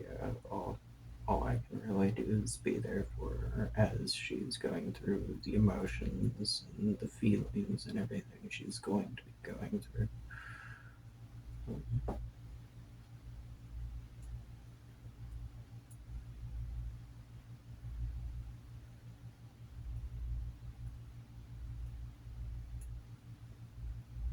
Yeah, there aren't adequate words to console her.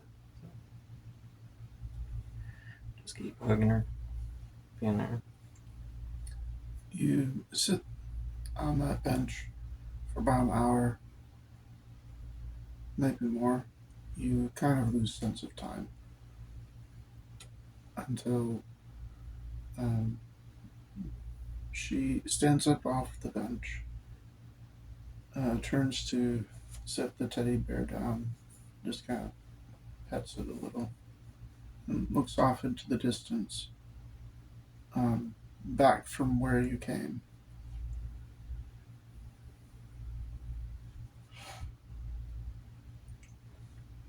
And then she looks back to you. We have to make sure that it stops here. If there's any chance there's anything left, we have to make sure it doesn't fall into anyone's hands. Yeah. We have to go back to the lab. Fuck. And to clarify, she's not referring to the pub. Okay. Okay. Wait. Alright, so is she talking about the Yellow Jacket Systems facility here on this planet then? Where she was tortured. Yes. Okay. Alright. I'm with you. I mean, are you alright? No,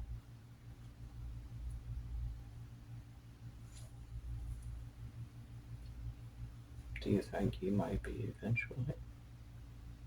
I don't know. Then it's something to work toward. But the fact that you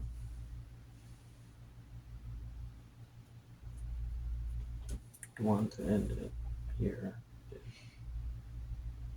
I'm with you.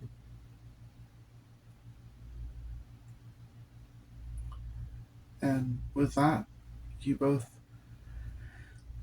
are up from the bench and you slowly make your way back to the edge of Alice City on your way to the Yellow Jacket Systems factory where this all started. And that's it for this session of Jokers. Jesus.